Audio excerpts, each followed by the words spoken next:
Ya, langsung.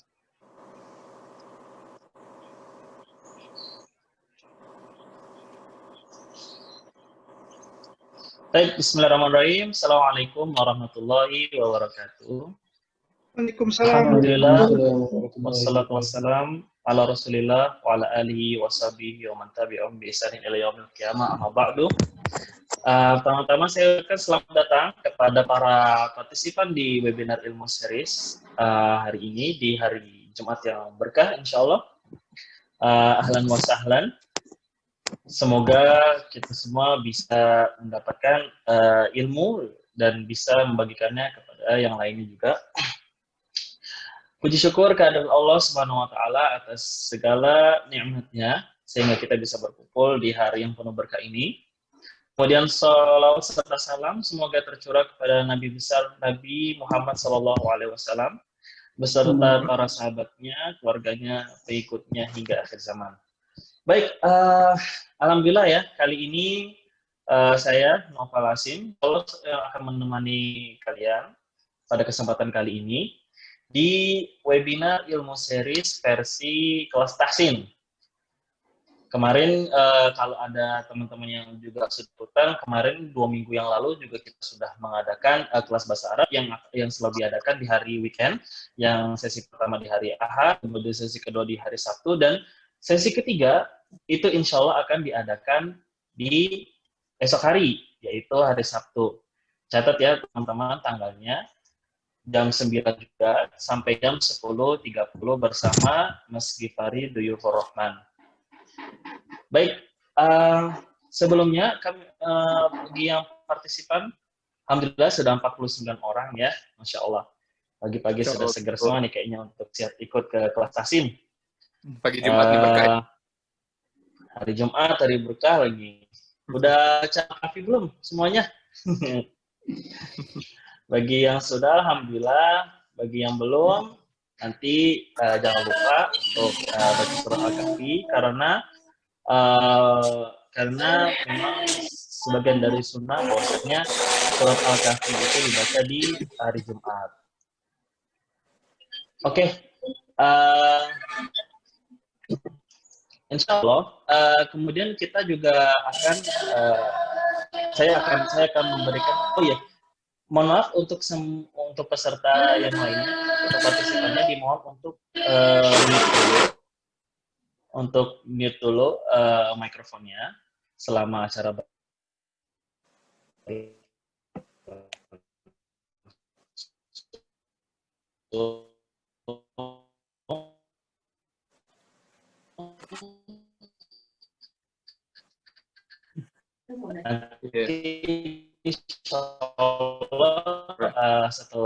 setelah kita selesai di sesi teman-teman yang belum tahu. Jadi Halal Business Academy ini adalah sebenarnya merupakan lembaga pelatihan yang akan ditujukan menjadi lembaga sertifikasi profesi untuk produk halal sesuai dengan amanah UUD nomor 33 tahun 2014 tentang jaminan produk halal. Kemudian HBSD, Halal Business Academy, akan menyediakan dan mengembangkan pendidikan dan latihan berbasis kompetensi yang terintegrasi bagi pengusaha Indonesia maupun mancanegara dengan mendukung kolaborasi dan pengukuran kinerja standar bagi industri halal atau individu. Kemudian di sini kami bergerak, tim kami ada Mas Hamzah Abdullah selaku CEO dari Halal Business Academy. Kemudian ada Dr. Hewan Asrusmana, Chief Akademik di Halal Business Academy, dan juga merupakan insya Allah narasumber bagi acara sertifikasi halal atau pelatihan bagi penjaga makanan atau food handler. Kemudian ada Bapak Muhammad Budi Negoro selaku advisor di Global Muslimpreneur. Kemudian ada Pak Rimawan Yasin, kemudian ada Mbak Sandra Salzani dan Mas Rama Widi. Oke, tanpa panjang lebar, insya Allah kita akan sambut Mas Zahid selaku pengisi acara kali ini. Namun sebelumnya saya ingatkan kembali, bagi yang ingin mengikuti sesi ini diharapkan untuk mute mikrofonnya terlebih dahulu.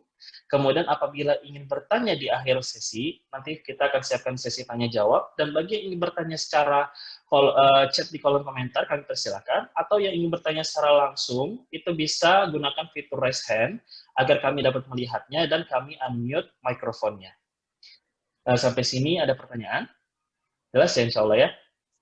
Jadi saya berikan kesempatan untuk unmute tatkala sudah mengaktifkan raise hand dan kami tunjuk.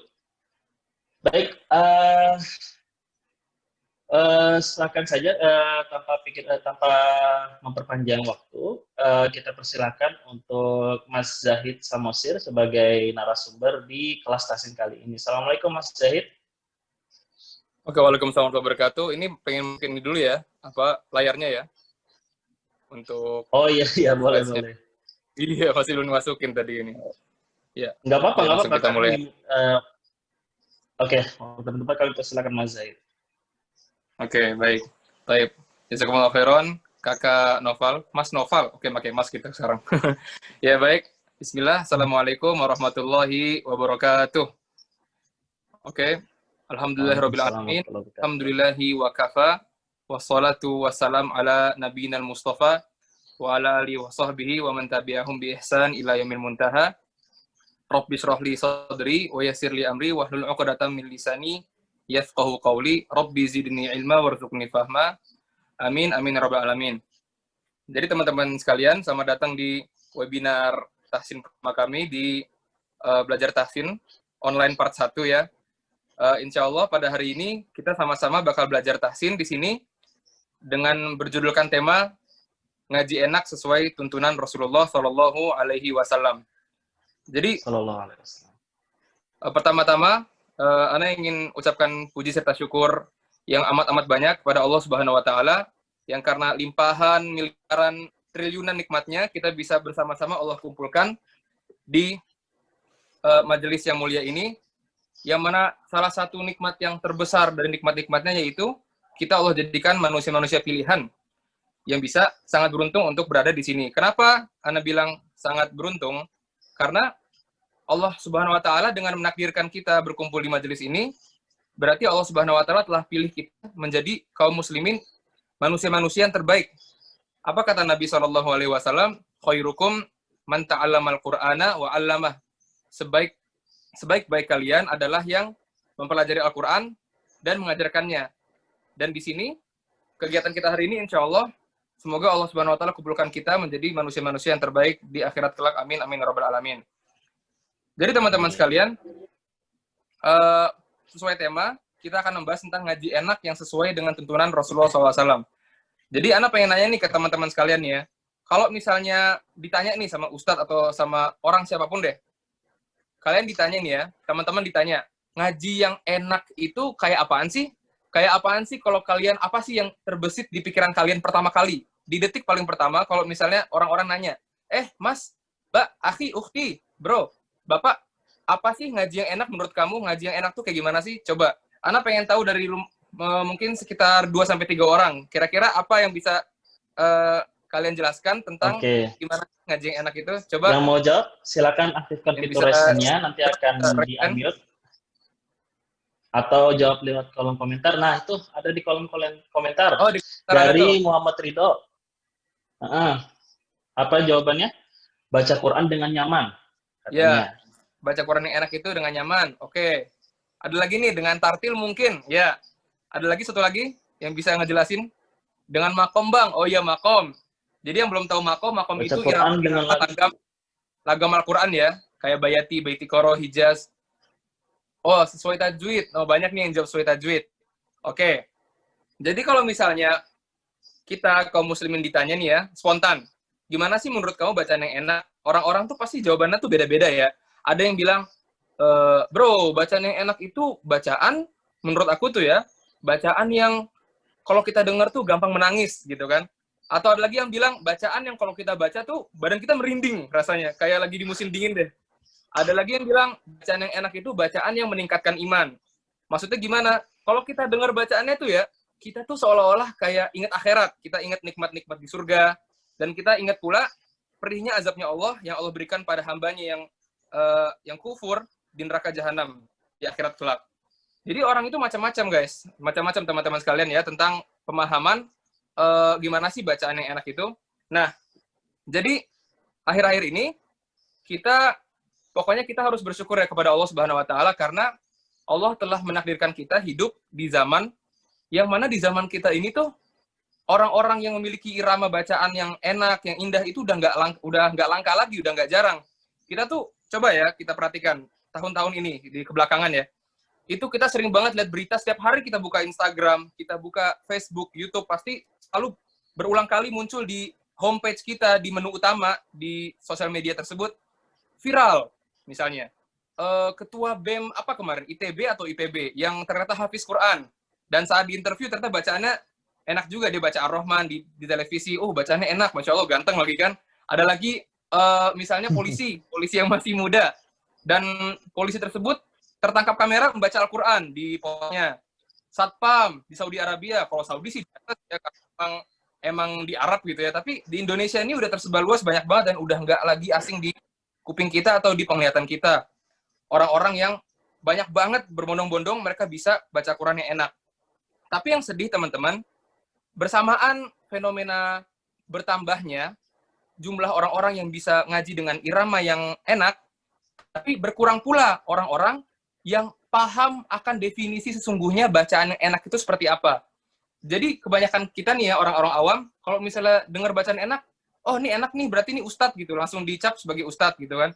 Kalau misalnya dia anak muda ketemu di tengah jalan ngaji, oh enak nih, berarti dia orang alim. Langsung gampang banget ngecapnya. Jadi mereka belum tahu definisi sesungguhnya orang yang ngaji enak tuh gimana sih definisinya. Jadi balik lagi ke pertanyaan Anda yang pertama tadi, apa sih sesungguhnya definisi yang hakiki yang sebenarnya terhadap bacaan yang enak itu sendiri.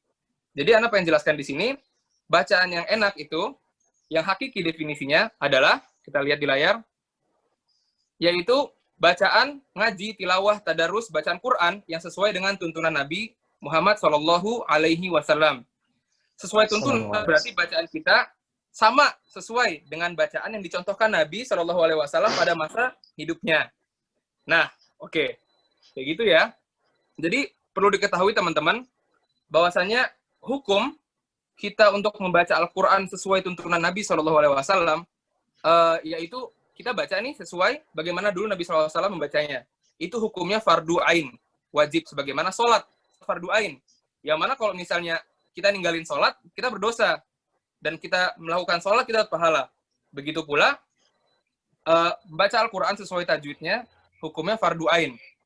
Tapi, mempelajarinya sampai dalam, digali dalam-dalam, sampai duduk di majelis masyaikh, saya bertahun-tahun, mencari sanad, menghafalkan Quran 30 juz sampai kuat, dites depan ulama-ulama di dunia, itu hukumnya fardu kifayah. Artinya, fardu kifayah itu, kalau misalnya udah ada orang-orang yang khusus di bagian ini, kewajibannya gugur untuk kaum muslimin yang lain untuk mempelajari dalam-dalam tadi. Ya, jadi kita ulang lagi, hukumnya baca Quran sesuai tuntunan itu wajib fardu ain, tapi untuk mempelajarinya dalam banget itu hukumnya fardu kifayah. Jadi jangan takut kayak, aduh gimana nih, apa kita harus bareng-barengan ke Arab gitu. Kalau misalnya nggak ke Arab, kita dosa berarti dong, gimana dong? Nggak juga. Jadi orang-orang pilihan Allah aja yang emang harus ke Arab, yang harus ketemu masyaikh-masyaikh tersebut untuk talaki bacaan Quran yang benar. Nah, terus ada pertanyaan lagi nih. Kalau misalnya, oke, bacaan yang sesuai tuntunan itu hukumnya wajib kan ya, sebagaimana sholat hukumnya wajib. Lalu orang-orang tuh banyak yang tanya, dalilnya apa sih? Dalilnya, yaitu di sini kita lihat, Allah berfirman di surat Al-Muzammil ayat 4, di potongannya Allah berfirman, warattilil Qur'ana tartila. Bacalah Al-Quran dengan tartil. Tartil di sini artinya dengan benar sesuai tuntunan yang diajarkan Nabi SAW. Kata perintah bacalah di sini itu menunjukkan wajibnya kita membaca Quran dengan benar. Ya, bukan asal-asal, yang penting di kuping tuh empuk gitu ya, kayak memanjakan sekali itu bacaannya gitu kan. Bukan sebatas memanjakan di telinga kuping, ya. Gitu ya. Tapi juga bersamaan bacaannya itu empuk, enak gitu kan, renyah gitu di telinga kita, juga harus sesuai dengan tuntunan Nabi SAW. Nah, lalu muncul nih banyak pertanyaan-pertanyaan nih ya dari kaum muslimin. Terus oke nih, kan wajib nih ya. Kan kalau kita ninggalin sholat berarti kan dosa ya kita ya. Terus kalau misalnya nih, kita belum bisa ngaji sesuai tajwid, apakah kita yang ngaji jadi dosa? Kan sia-sia banget, kita udah bangun pagi-pagi, Quran udah berat gitu kan, kita ambil Quran, kok udah ngaji, Bismillahirrohmanirrohim, salah tajwidnya, dosa. Ini apa ini? Kita ngejar surga malah dosa gitu kan. Nah, jawabannya apa dari pertanyaannya?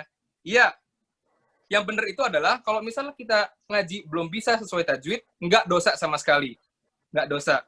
Lalu, yang harus kita lakukan apa? Kalau kita belum bisa, kita harus berusaha mencari ilmu, berusaha setiap hari untuk membaca Al-Quran lebih benar setiap harinya. Kita berusaha sedikit demi sedikit membenarkan. Dengan cara misalnya nonton video di YouTube atau di Instagram. Kayak di Instagram Ane bikin acara khusus untuk membenarkan bacaan, membahas kesalahan-kesalahan. Nah, kalian tonton misalnya di YouTube dimanapun, atau ikut pengajian-pengajian tahsin, agar itu sebagai upaya kita untuk menjadi orang yang tadi yang mendapatkan pahala yang besar di sisi Allah Subhanahu wa Ta'ala. Yang mana hukumnya membaca Quran itu wajib, fardu ain. Wajibnya itu sesuai usaha kita. Bukan berarti orang yang nggak bisa berdosa. Nah, oke. Jadi kan, kita nggak berdosa nih ya, kalau misalnya kita belum bisa membaca Quran sesuai tajwidnya.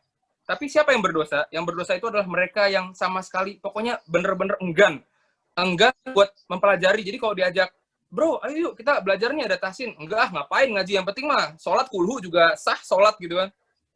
Kulhu mulu, nggak main surat yang lain. Enggak, ngapain sih, kita juga bukan kiai, bukan siapa, pokoknya selalu nyeleneh. Kalau misalnya diajak itu kayak, udah urus sendiri aja lah, sana nggak usah urusin gue gitu kan. Nah, orang kayak gini yang berdosa. Karena apa? Dia termasuk orang-orang yang berpaling dari ayat Allah Subhanahu wa Ta'ala. Jadi mereka yang berdosa adalah, pertama, orang yang enggan untuk memiliki keinginan memperbaiki bacaannya, enggan untuk mengingat Allah. Dan orang-orang yang kedua yang berdosa adalah orang-orang mereka yang berpaling dari peringatan Allah Subhanahu wa Ta'ala, berpaling dari ayat-ayatnya. Apa kata Allah Subhanahu wa Ta'ala di surat Thaha ayat 124? Allah berfirman, a'udzubillahi minasyaitonirrajim, wa man a'rada 'an dzikri fa inna lahu ma'isyatan dhanka. Dan barang siapa yang berpaling dari mengingatku, maka bagi mereka kehidupan yang sempit. Allah berikan kesulitan, kesempitan, pokoknya hidupnya itu penuh dengan gundah, galau, kayak nggak ada arahan pokoknya. Itu bagi orang-orang yang berpaling dari mengingat Allah Subhanahu wa Ta'ala. Wa nahsyuruhu yaumal qiyamati a'ma. Dan kami bangkitkan dia hari kiamat dalam keadaan buta. Buta. Qala rabbi lima hasyartani a'ma wa qad kuntu basira. Orang yang tadi dibangkitkan Allah dalam keadaan buta, curhat sama Allah, minta, pokoknya sama Allah itu protes. Ya Allah, ya Rabbi, Tuhanku, kenapa aku sekarang dibangkitkan buta di akhirat gitu kan? Aku dulu nggak katarak, aku nggak buta, nggak minus. Kenapa sekarang kok aku nggak bisa melihat? Bisa aja kayak terang-terangnya. Kalau itu mikrofon siapa yang buka itu? Mikrofon ada yang nyala. Matiin mikrofonnya. Ya, jadi pada saat ditanya, ya Allah, kenapa ini? Aku dalam dunia itu aku bisa melihat dengan jelas semua gemerlapnya dunia, bisa jalan-jalan ke Monas, lihat Monas tinggi menjulang, tapi sekarang kenapa nggak bisa ngeliat apa-apa? Padahal di akhirat orang berharap mengantri panjang dan berharap-harap melihat wajah Allah Subhanahu wa Ta'ala. Apa kata Allah Subhanahu wa Ta'ala? Qala kadzalika atatka ayatuna fanasitaha. Begitu pula kamu dulu di dunia telah datang ayat-ayat kami, lalu kau melupakannya. Wa kadzalikal yauma tunsa. Dan begitu pula hari ini kamu akan kami lupakan. Dan itu adalah balasan bagi orang-orang yang tidak ingin mengingat Allah Subhanahu wa Ta'ala, tidak ingin sentuh Al-Quran. Dibiarkan Al-Quran di rumah, oke, mungkin dia pernah umroh dulu, bawa oleh-oleh segepak banyak lah nih, Quran-Quran dari Madinah, mushaf Madinah. Ditaruh di lemari, akhirnya dibiarkan berdebu gitu aja, disumbangin. Enggak, mending disumbangin. Enggak ngaji, dia pahala ngalir di anak-anak yatim, ngaji setiap hari. Tidur jadi passive income buat dia. Jadi pahala-pahala yang mengalir tanpa dia mengeluarkan secipratan ludah pun sedikit pun untuk baca Al-Quran. Nah, lalu, kita udah tahu tadi ya, di sini orang yang berdosa adalah mereka yang berpaling dari Allah Subhanahu wa Ta'ala. Lalu, selanjutnya, yang kita bahas, apakah kita udah berusaha nih ya, udah berusaha untuk belajar, tapi masih terbata-bata. Masih terbata-bata membaca Al-Quran. Apakah kita yang terbata-bata dapat pahala? Ini pertanyaan kedua nih. Tadi yang pertama kan, apakah berdosa kalau kita nggak sesuai tajwid? Sekarang kita udah belajar, tapi kita belum sampai ke tingkatan yang kita itu udah bisa baca sebagaimana para kori-kori yang mahir membaca. Apakah kita dapat pahala? Karena kan tadi wajib nih, bukan yang dapat pahala, apakah yang dapat pahala cuma orang yang mahir doang? Enggak. Masing-masing orang baca Quran semua dapat pahala, semua dapat ganjarannya. Apa kata Nabi SAW dalam hadis? Ini coba lihat di layar ya. Apakah ngaji yang masih terbata-bata dapat pahala? Ada hadisnya. Hadis Aisyah radhiyallahu anha, diriwayatkan Rasulullah SAW bersabda, seorang yang lancar membaca Al-Quran akan bersama para malaikat yang mulia dan senantiasa taat kepada Allah Subhanahu wa taala. Adapun bagi mereka yang baca Al-Quran dengan terbata-bata, kalau di bahasa Arab ini istilahnya di hadis wa yatata'. Yatata' itu artinya terbata-bata. Kenapa disebut di sini yatata'? Karena kalau orang baca Al-Quran kan terbata-bata gitu ya. Alhamdulillahi rabbil alamin. Makanya disebut di sini dalam bahasa Arab yatata' yang terbata-bata saat baca Quran, maka baginya 2 pahala. 2 pahala itu berarti 2 kali lipat pahalanya orang yang bisa baca Quran dengan lancar. Jadi masing-masing Allah berikan kemuliaan. Tidak ada sama sekali yang merugi pada saat dia membaca Al-Quran. Entah dia yang belum lancar tajwidnya, dia yang terbata-bata, ataupun dia yang udah mahir baca Al-Quran. Yang mahir saat baca Quran, dia bersama para malaikat yang selalu taat kepada Allah. Dan mereka yang masih terbata-bata, mereka Allah ganjarkan 2 kali lipat pahala orang-orang yang lancar membaca Al-Quran. Makanya, teman-teman, marilah kita mulai persedikit aktivitas kita yang tidak manfaat dan habiskan waktu kita kebanyakan baca Al-Quran. Pas naik mobil, macet, daripada tetin, kita proses percuma. Kalau macet pun mobil nggak bakal maju. Lampu merah juga gitu kan. Lampu hijau masih klakson juga, mending dari lampu merah. Pas waktunya ngitung mundur itu kita baca Al-Quran. Alhamdulillah, mulai kebiasaan baru yang cukup mengubah hidup ya. Membuat hati lebih tenang, yaitu kalau misalnya kita naik motor atau naik mobil, setiap perjalanan itu nggak pernah Ana tinggalkan bacaan Al-Quran. Misalnya berangkat nih kita ke Bogor dari Depok nih ya, mulai baca nih dari An-Naba juz 30. Jadi anak sekarang tuh alhamdulillah hafal. Kalau misalnya nanya, jarak ke Bogor berapa sih? Oh, jarak ke Bogor tuh An-Naba sampai surat Insyikok. Jadi jaraknya itu bukan pakai kilometer, jaraknya pakai surat. Terakhir dari Solo balik ke rumah dari juz 26 di Murojaah. Oh enggak, kalau juz 30 tuh sampai pas kita di Kendal, belum sampai Jakarta udah selesai itu 4 juz dari belakang misalnya. Itu jadi apa ya? Jadi setiap detiknya tuh pahala, nggak ada sama sekali ludah kita secipratan sedikit pun yang keluar, yaitu dengan melakukan hal yang sia-sia. Jadi semangatlah dan teruslah kita baca Al-Quran di setiap waktunya. Dan di setiap senggang, setiap sempit, kita galau, kita bahagia, bahagia kita baca Quran, galau pun baca Quran. Bahagia semakin bahagia, Allah kasih lapang dadanya, yang sedih juga diberikan kelapangan sama Allah Subhanahu wa taala karena baca Al-Quran. Ya baik. Jadi sekarang kita masuk pembahasan. Tadi kan kita udah bahas tentang wajibnya baca Al-Quran yang benar sesuai kaidah tajwidnya, sesuai sesuai panduan Nabi SAW. Sekarang kita lihat para sahabat bagaimana dahulu, bagaimana sih interaksi mereka dengan bacaan Al-Quran. Jadi suatu ketika Ibnu Mas'ud radhiyallahu anhu mendengarkan bacaan seorang lelaki. Laki-laki itu membaca potongan surat At-Taubah. Dia membaca innamas shadaqatu lil fuqara'i wal masakin tanpa memanjangkan matnya, tanpa memanjangkan yang seharusnya dipanjangkan. Akhirnya apa? Ditegur sama Ibnu Mas'ud radhiyallahu anhu. Dia berkata, tidak demikian Rasulullah SAW membacanya. Lelaki tersebut berhenti, lalu bertanya, lalu bagaimana dahulu Nabi membacanya kepadamu? Kata Ibnu Mas'ud radhiyallahu anhu, dia menjelaskan, Nabi SAW dulu membacanya panjang. Lalu dicontohkan, innamas shadaqatu lil fuqara'i wal masakin. Dipanjangkan bacaannya. Begitulah bagaimana para sahabat dahulu komitmennya terhadap membaca Al-Quran dan memperhatikan bacaan tersebut agar sesuai sama bacaan yang Nabi SAW contohkan. Mereka nggak memperhatikan, kamu genggamnya nggak naik turun nih, kurang enak nih, kurang empuk di kuping saya. Nggak kayak gitu. Mereka nggak protes kalau misalnya, akhi, tolong diulang lagi. Bacaan kamu tuh kurang renyah, kurang getaran. Harusnya tuh harus ada getarannya. Nggak seperti itu ya. Mereka perhatikan bukan iramanya, bukan langgamnya, bukan dia jago cangkok atau enggak, tapi sebagaimana tingkatan dia mengikuti Nabi SAW. Sudah benar atau belum bacaannya? Ya. Oke. Jadi, teman-teman, dalam pembahasan kita hari ini, ngaji yang enak sesuai tuntunan Nabi SAW, kita bukan cuma dalam membaca yang indah ini ya, dalam ngaji yang enak ini sesuai tuntunan Nabi itu bukan cuma berhenti sampai di titik sesuai tajwid doang. Sampai di titik kita ngerti makhrajnya dari mana, kita ngerti panjangnya berapa harokat, kita ngerti dengung atau enggak ini, terus dengungnya kayak gimana bacaannya. Tapi, kita juga diperintahkan untuk memperindah bacaan Quran kita. Diperintahkan untuk membaca Al-Quran dengan suara kita yang dihias, diindahkan. Apa dalilnya? Kita lihat di layar ini. Hadis dari Al-Barra bin Azib radhiyallahu anhu, Rasulullah SAW berpesan, Zayyanul Qur'ana bi aswatikum. Zayyanu, hiasilah, perindahlah Al-Qur'ana, hiasilah bacaan Al-Qur'an kalian bi aswatikum, dengan suara kalian.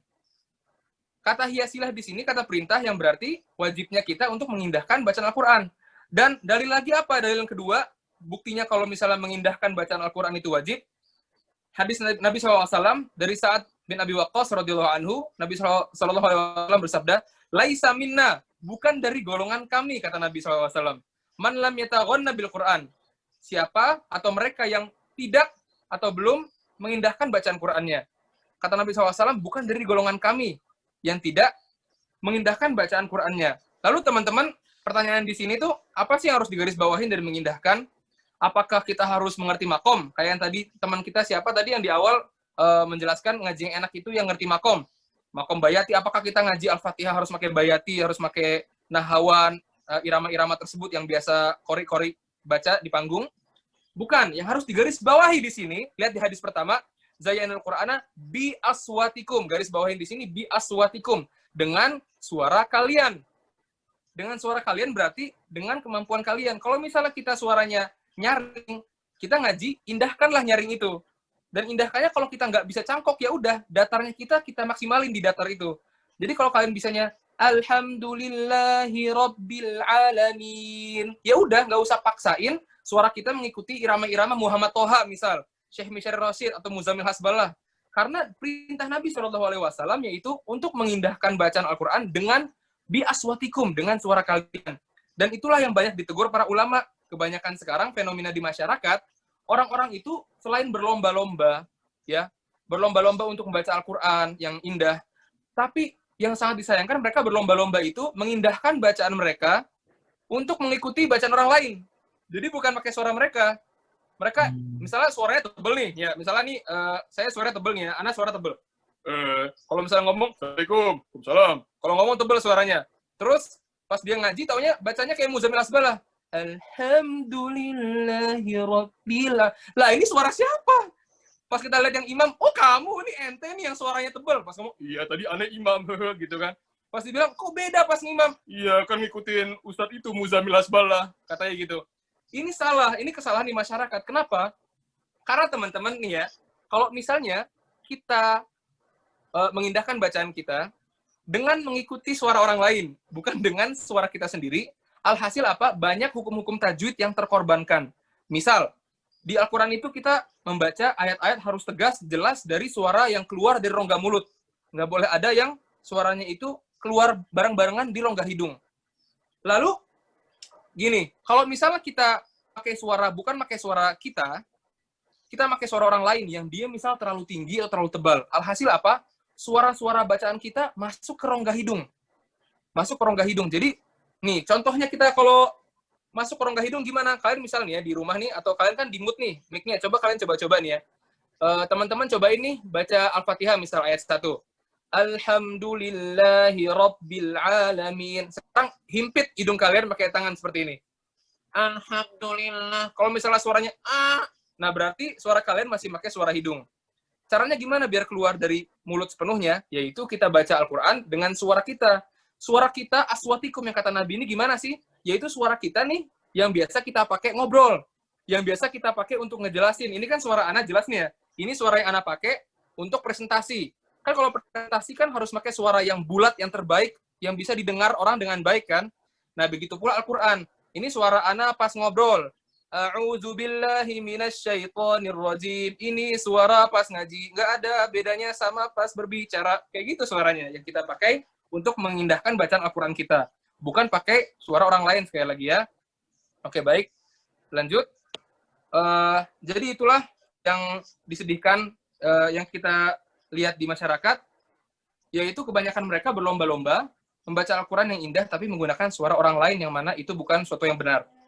Jadi, teman-teman, kebanyakan orang sekarang yang viral itu, dimanapun platformnya, apakah di Instagram atau di mana, mereka berlomba-lomba untuk mengupload bacaan Quran mereka. mengupload baca Quran mereka, tapi sayangnya itu kebanyakan mereka mementingkan nagem alias irama sebelum hukum-hukum tajwid yang lain. Alhasil apa?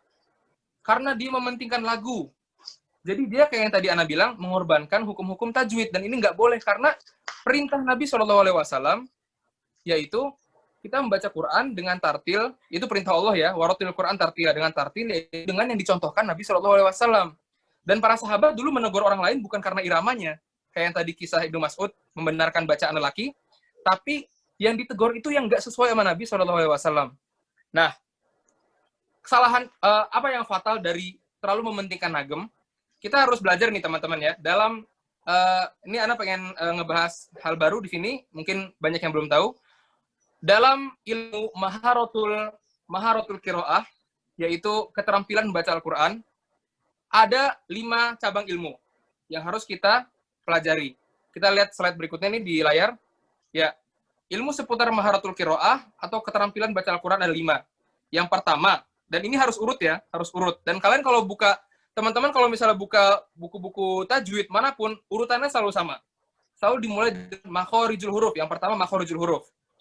Makhorijul huruf, kalau misalnya udah pandai di makhorijul huruf, udah lancar, udah lumayan setidaknya, udah ngertilah, walaupun dia belum bisa mempraktekkan, misalnya ghoinnya dia baca masih belum terlalu fasih, atau misalnya ro-nya dia masih belum bagus kadang-kadang, tapi yang penting dia tahu ilmunya dulu, udah belajar, selesai baru lanjut ke ilmu yang kedua, yaitu ahkamut tajwid. Ahkamut tajwid yaitu hukum-hukum tajwid, yang di dalamnya itu mencangkup panjang pendek, ya, mana yang 5 harokat, mana yang 2 harokat, yang mana yang bisa dibaca 2, bisa dibaca 3, 4, atau bisa dibaca 5. Mana yang kalau sekali dibaca 2, selamanya dibaca 2 harokatnya. Lalu di dalamnya juga ada, di dalam ahkamut tajwid ini ada juga ilmu seputar nun sukun dan tanwin. Nun sukun tanwin yaitu nun sukun kalau ketemu ba gimana jadi iklab misalnya. Kalau misalnya ikhfa gimana, izhar gimana, idgham gimana, bigunah, bila gunah gimana, itu semua masuk di ahkamut tajwid. Udah lancar nih, udah hatam nih masalah makhorijul huruf, udah. Ahkamut tajwid udah. Lanjut ke pembahasan berikutnya yaitu al-waqfu wal ibtida. Al-waqfu artinya berhenti, letak-letak berhenti. Ibtida artinya memulai. Jadi ini ilmu khusus yang membahas di dalamnya kapan kita boleh berhenti. Kan kita kalau berhenti di akhir ayat biasa ya, kita berhenti di akhir ayat gitu kan, di ujung ayat misal ada angka 1, Al-Fatihah, Alhamdulillahirabbil alamin, angka 1 berhenti. Nah, kita berhenti di situ kan udah biasa. Tapi ada nih yang ngebahas ilmu ini, ngebahas berhenti di tengah-tengah ayat, di mana ada berhenti yang dia itu tam. Apa berhentinya secara umum boleh, pokoknya itu berhenti di situ harus gitu. Ada juga berhenti yang wajib berhenti di sini. Ada berhenti yang haram, yang kalau misalnya kita berhenti itu jadi mengubah makna.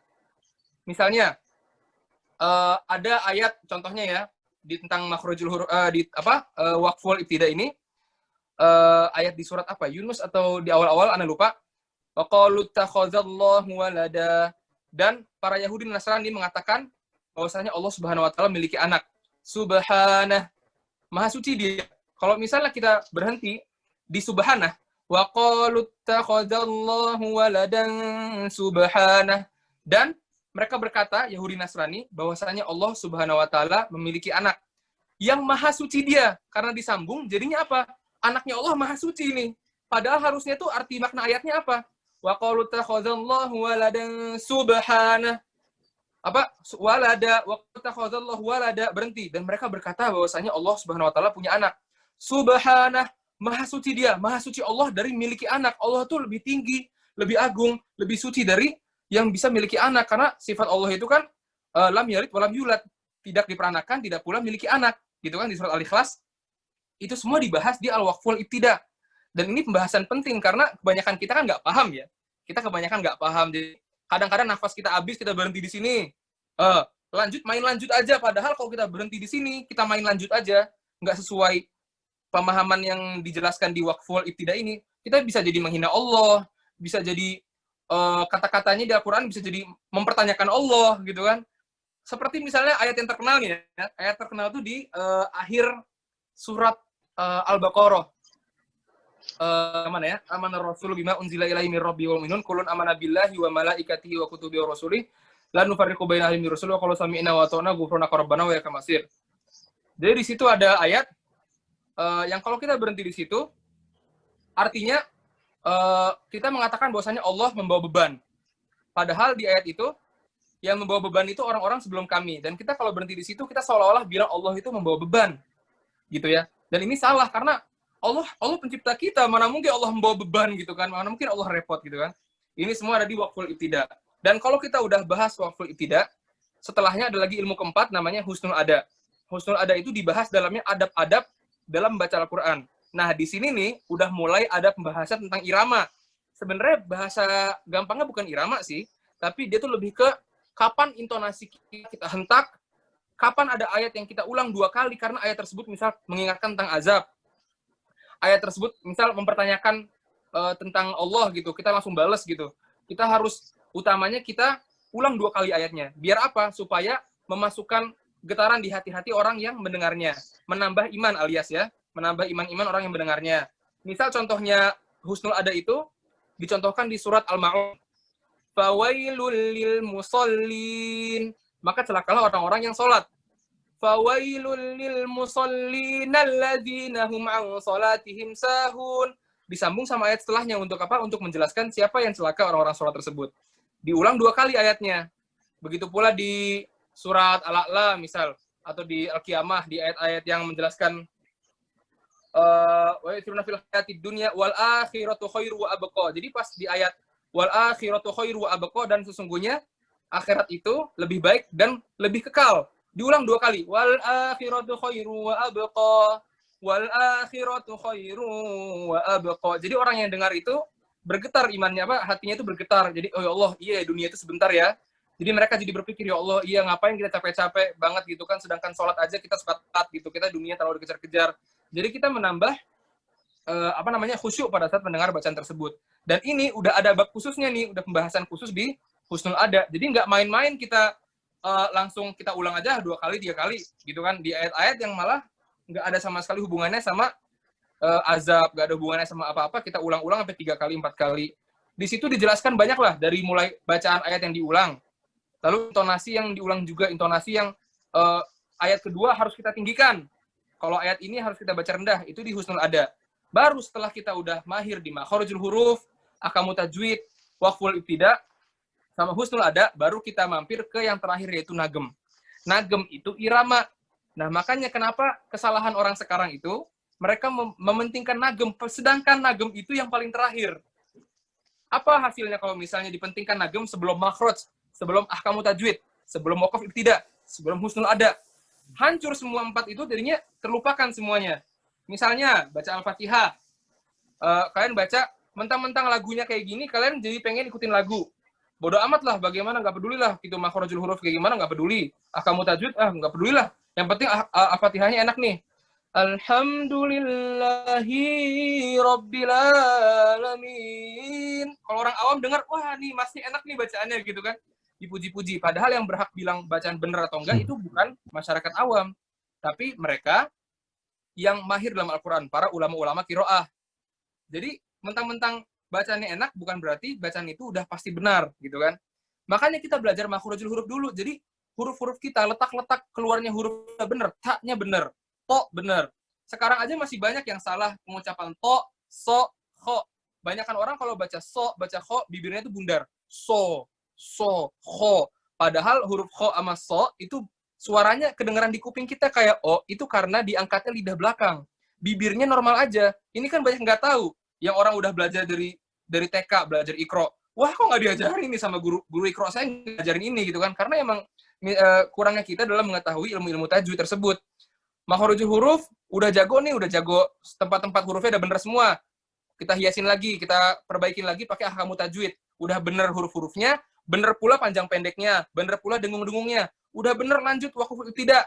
Waqf ibtida karena kita udah belajar waqf ibtida, jadinya udah bener baca, bener huruf-hurufnya, bener panjang pendeknya, bener semuanya, bener pula berhentinya. Jadi maknanya nggak berubah.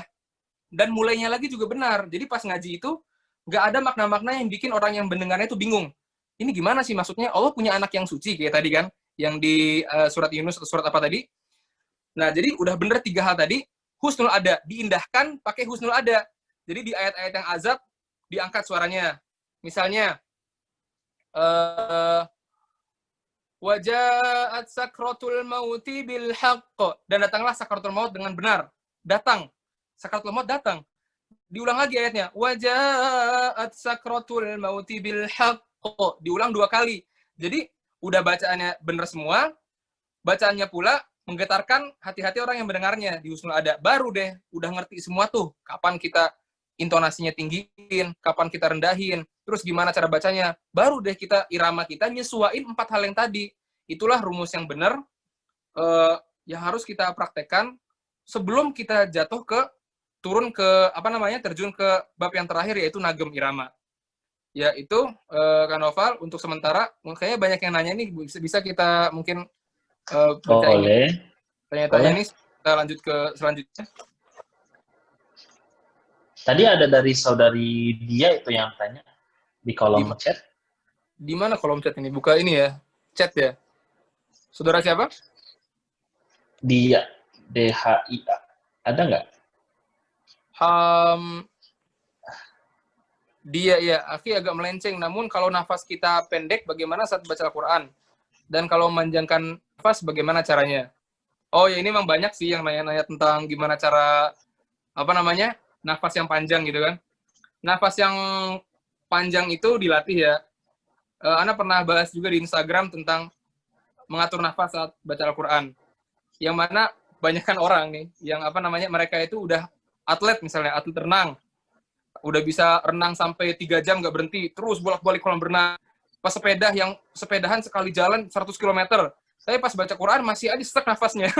Nggak bisa. Itu bukan dia harus diruqyah atau apa ya. Nggak bilang dia kemasukan setan atau apa. Nggak, kita nggak boleh bilang gitu. Nggak ada dasarnya. Tapi mereka-mereka yang, kenapa mereka nafasnya udah lancar banget pas olahraga, sedangkan pas baca Al-Quran itu nggak terlalu panjang gitu kan. Karena sebagaimana olahraga, nafas dibaca Al-Quran itu seolah-olah seperti olahraga sendiri.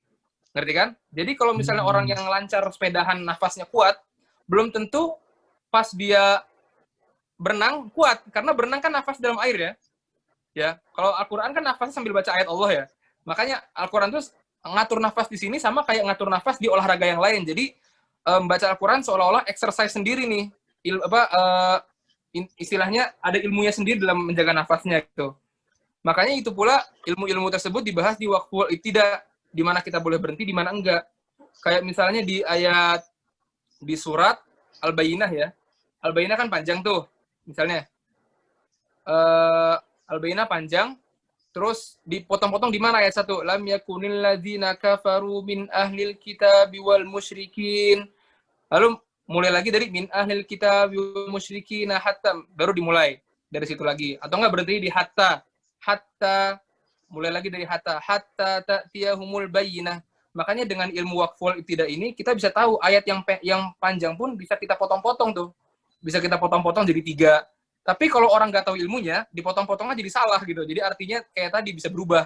Sebagaimana yang tadi Allah punya anak yang suci tadi kan, berubah itu kan. Sama kayak di ayat terakhir di surat Al-Mujadalah, ya. Di Mujadalah itu, ayat terakhir kan panjang ya. La tajidu qaumay yu'minuna billahi wal yaumil akhir yuwadduna man haddallaha wa rasulahu. Kan panjang sampai berapa baris tuh ayat terakhir itu kan. Kalau misalnya kita main berhenti aja, yang penting nafas kita biar kuat, kita berhenti nih, potong-potong. Kita lihat contohnya ya. Misalnya, la tajidu qaumay yu'minuna billahi wal yaumil akhir. Kalian tidak akan menemukan satu kaum pun yang beriman pada Allah dan hari akhir. Kan nggak bener, padahal kita termasuk orang-orang yang mengikuti ajaran Nabi SAW kan beriman berarti kan. Tapi kita pas baca berhenti di situ seolah-olah sampai kiamat tuh nggak akan ada yang beriman. Udah, yang beriman zaman Nabi aja. Setelah Al-Quran turun, nggak akan ada lagi yang beriman gitu kan. Itu salah. Oke, kita majuin lagi berhentinya. La tajidu may yu'minuna billahi wal yaumil akhir yuwaddun. Berhenti di situ misalnya. Kalian tidak akan menemukan kaum yang beriman pada Allah dan hari akhir yang mereka saling mencintai. Waduh, masalah lagi nih. Udah tadi kalian nggak akan temukan orang yang beriman, sekarang kalian tidak akan temukan orang yang beriman sama Allah sama hari akhir yang mereka saling mencintai. Jadi kita orang Islam tuh seolah-olah yang suka perang, seolah-olah orang-orang kerjaannya tuh ngebakar-bakar rumah gitu, ngebakar-bakar instansi pemerintah. Jadi kan orang-orang jadi mulai, wah, ini ayat nih kalau didengar nih, ini yang bikin Wah, Islam. bahaya juga ya Mas Zaid. Iya, bahaya banget. Jadi kayak Itu orang-orang ntar mulai memanfaatkan salahnya kita berhenti itu jadi dalil gitu kan. Wah, ini dalilnya nih. Ini yang mereka pakai buat perang-perang ini. Makanya Islam tuh bukan agama yang benar nih, radikal. Karena apa? Salah berarti kita bisa dibilang radikal sama orang yang mendengar gitu kan. Bahaya banget. Makanya ilmu waqful tidak itu, disitulah kita jadi tahu berhenti-berhentinya kita di posisi yang yaitu aman dan mubah-mubah aja untuk berhenti. Jadi tingkatannya tuh ada yang boleh aja gitu kan. Ada juga yang kurang baik tapi juga boleh. Dan dia yang kurang baik itu bisa dipakai kalau misalnya nafas kita kurang panjang.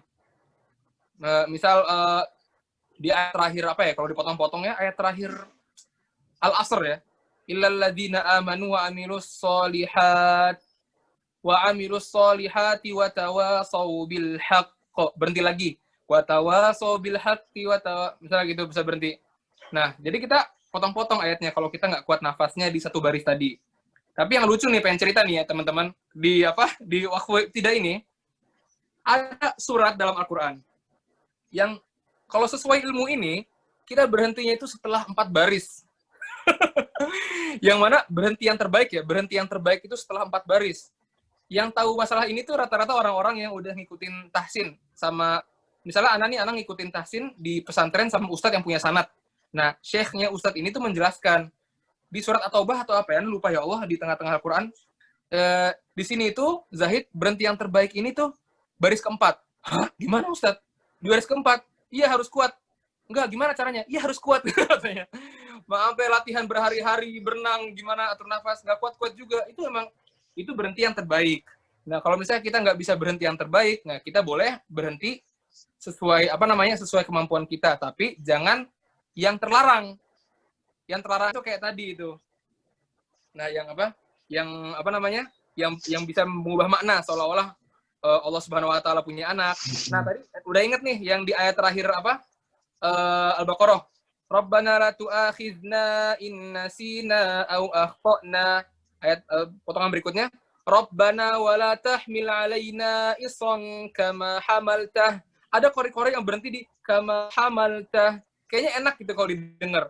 Ana pun juga dengar banyak di YouTube gitu kan, orang yang bacaannya indah gitu berhenti di situ. Kayaknya Ana sebelum belajar ini tuh kayak valid-valid aja, enak kok, yang penting enak berhentinya kan. Kan orang-orang awam teh yang penting enak gitu kan didengar. Kama hamaltah. Kalau kita artiin apa? Ya Allah, jangan engkau buat kami memikul beban, jangan engkau bawakan kepada kami beban sebagaimana engkau membawa beban. Jadi kita bilang, ya Allah, engkau membawa beban gitu loh. Kapan Allah yang menciptakan kita, yang berikan kita kemudahan dalam segala masalah gitu kan? Allah yang berikan solusi, kok Allah bawa beban? Mana maha sempurnanya Allah kalau kita berhenti di sini kan? Makanya harus disempurnakan ayatnya. Berhentinya sampai Rabbana wala tahmil alaina isron kama hamaltahu ala ladzina min qablina, terhadap orang-orang yang sebelum kami, orang-orang terdahulu gitu kan. Makanya jadinya makna Qur'annya, makna ayat tersebut sempurna, nggak terpotong maknanya dan nggak jadi kebingungan di antara orang-orang yang mendengarnya. Jadi itu insya Allah kalau masalah nafas sih itu dilatih dan dibiasakan. Dan nafas yang benar itu jangan tarik nafas sampai leher. Tarik nafas sampai leher tuh kayak misalnya mau baca ayat, gitu ditarik pakai mulut tariknya. Alhamdulillahirabbil alamin, arrahmanirrahim. Karena kalau ditarik kayak orang kayak gitu, ntar nafasnya itu cuma sampai sini doang. Melainkan yang benar itu yang bagus tarik nafas pakai hidung yang dalam sampai ke perut. Disimpan dulu di perut tuh. Simpan sampai perutnya tuh agak-agak berisi berat, kerasa di perut berat.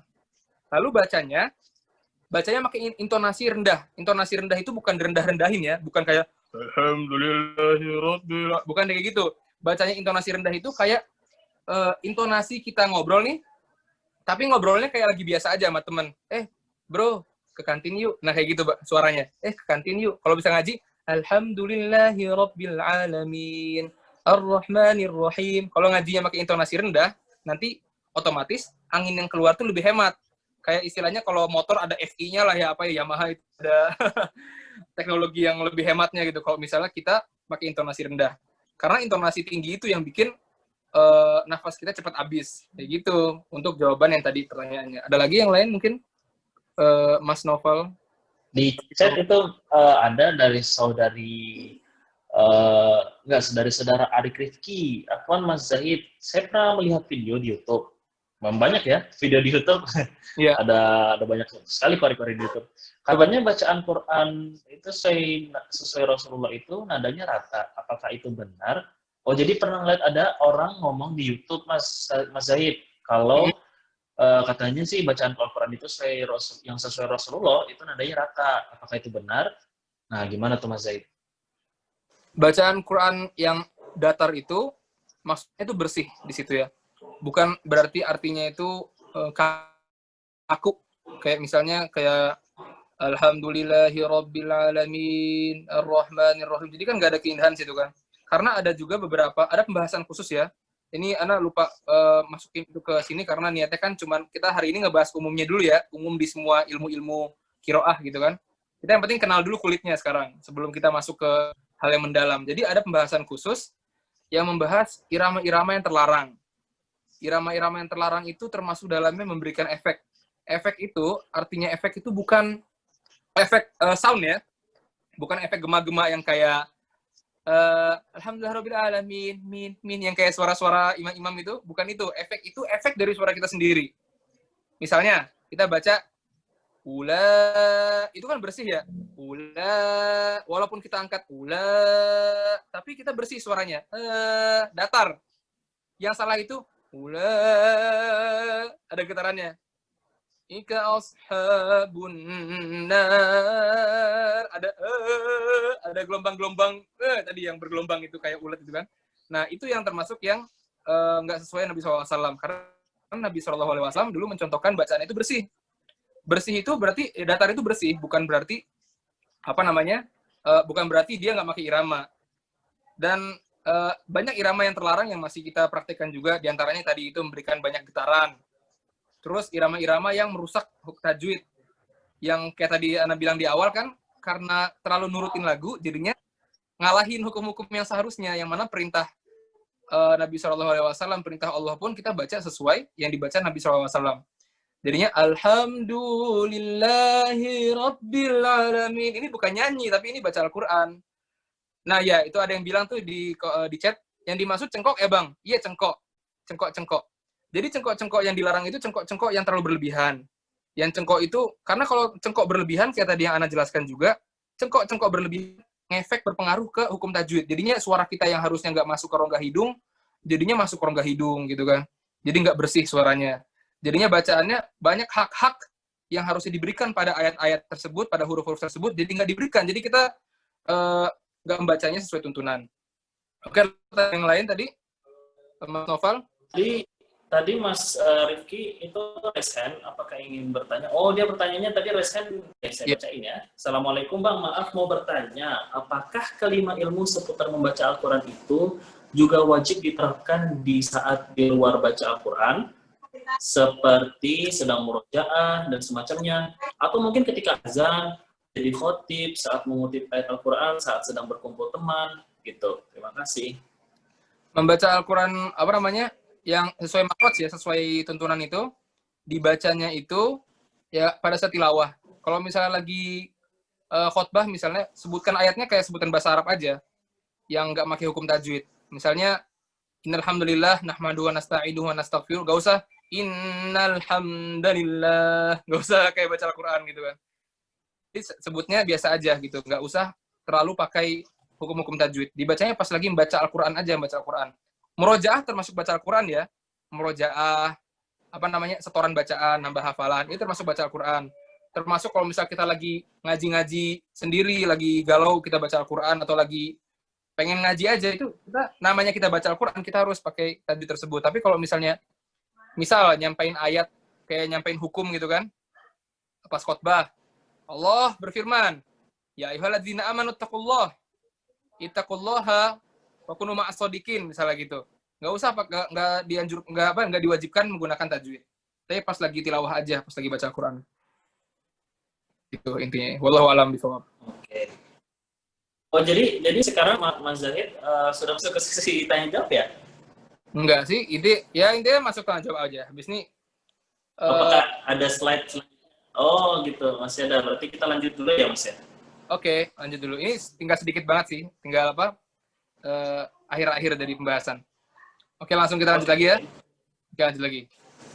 Oke, jadi tadi kan kita bahas ya, yang namanya ilmu maharatul qiraah, keterampilan baca Al-Quran itu ada 5. Yang pertama kita bahas sendiri ya di makhrajul huruf. Makhrajul huruf itu diambil dari kata kharaja yakhruju, yang artinya keluar, dan makhraj artinya tempat keluar. Makhrij artinya tempat-tempat keluar, jamaknya yang banyak ya, makhrij. Kalau makhrijul huruf berarti tempat-tempat keluarnya huruf atau tempat-tempat terbentuknya huruf tersebut. Terbaginya banyak nih. Yang pertama, tenggorokan bagian bawah. Ya, tenggorokan bagian bawah itu di dalamnya ada huruf hamzah sama huruf ha, misalnya. Hamzah sama ha. Kalian bisa nih ngerasain kalau baca ha. Ha, paling bawah nih, paling dalam. Salah ya kalau ada orang bilang, ha itu di dada nih suaranya, dari dada. Bukan kayak gitu, suaranya itu dari tenggorokan paling dalam. Kalau misalnya dari dada, ntar kalian jadi kayak batuk berdahak gitu. Jadi bacanya ha.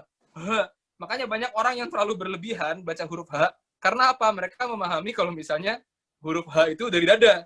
Yang benar huruf ha itu di tenggorokan bawah. Terus huruf a. Kalian kalau baca huruf a nih, Nah itu kan paling bawah tuh rasanya di sini ya, bukan di tengah. Atasnya lagi tenggorokan tengah. Ada huruf ain sama huruf ha. Ha, tempatnya sama. Jadi rasa gatal-gatalnya itu pas dibaca ha sama a, gesekannya di sini. Kalau cowok jakun lah, kalau perempuan nggak ada jakun lah ya. Pokoknya di sini lah. Atasnya lagi tenggorokan bagian atas ada huruf ghain sama huruf kha. Lanjut ke lidah paling belakang, ada huruf qaf, atasnya ada huruf kaf. Di samping lidah ada huruf bo, sampai ke lidah bagian depan yang ada banyak huruf yang lain. Ada sa, ada za, ada ta, ada apa. Itu di makhrajul huruf, di mana terbentuknya huruf tersebut. Makhraj juga bukan cuma makhrajul huruf ya, ini kurang makhrajul huruf dan sifat pembacaan. Jadi yang pertama itu ilmunya makhrajul huruf, makhraj dan sifat bacaan. Sifat itu kalau makhraj kan letaknya doang. Sifat itu cara bacanya. Contohnya yang sama tempat keluarnya, yaitu maksudnya sama tempat keluarnya itu lidahnya itu landingnya sama. Landingnya itu lidah mau dibawa kemana tuh sama.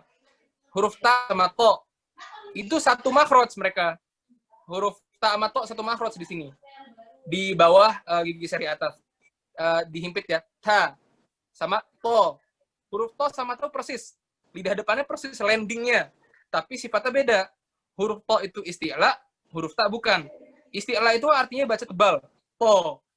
Suaranya kayak O di kuping kita ya, tanpa membulatkan bibir. Kalau huruf ta, dia ngeluarin angin. Dia tuh huruf hamas namanya. Hamas itu artinya huruf yang mengeluarkan angin. Nah, dan walaupun lidahnya sama, tapi sifatnya berbeda. Nah, gitu. Begitu pula huruf dal. Dal sama ta sama makhrajnya, cuman beda. Dia beda sifatnya. Dal sama ta sama. Huruf dal, da. Posisi lidahnya sama ta, da. Yang beda apa? Tak keluar angin, ta ada hembusan angin di situ. Kalau misalnya dal, nggak ngembusin angin, nggak ada angin sama sekali. Jadi da, cukup da gitu aja, diangkat, dibuka mulutnya. Itu yang pertama, makhrajul huruf dan sifat. Lalu setelah itu ada pembahasan tajwid. Kita lihat di layar ini. Tajwid itu artinya, ini kurang ain ya, di awal i'ta'u, harusnya i'ta'u. Itu sebelum to nggak ada ainnya. I'ta'u kulli harfin, kok kula di sini. I'ta'u kulli harfin haqqahu makhraj sifatan. Yaitu, ini salah ya bahasa Arabnya ya, memberikan masing-masing huruf hak-haknya secara makhraj dan sifat. Ya, yang tadi yang udah kita bahas di awal ya, termasuk dalamnya dengung, gimana cara dengung, dan panjang pendeknya berapa itu di hukum tajwid. Setelah tajwid, kita bahas juga ada waqaf ibtida, yang tadi kita bahas kan, berhenti di mana, dan mulai lagi di mana, yang terlarang itu di mana, yang bisa membuat orang-orang jadi galau, jadi salah maknakan Al-Quran gimana. Itu di waqaf ibtida. Lanjut ke ilmu berikutnya, karena udah dibahas semua tadi, yaitu di husnul ada. Husnul ada yang mana kita tahu di situ ada ayat-ayat yang dianjurkan untuk bacanya dihentak, diteriak. Kita lebih tinggi suaranya di situ. Misalnya kayak di ayat riba.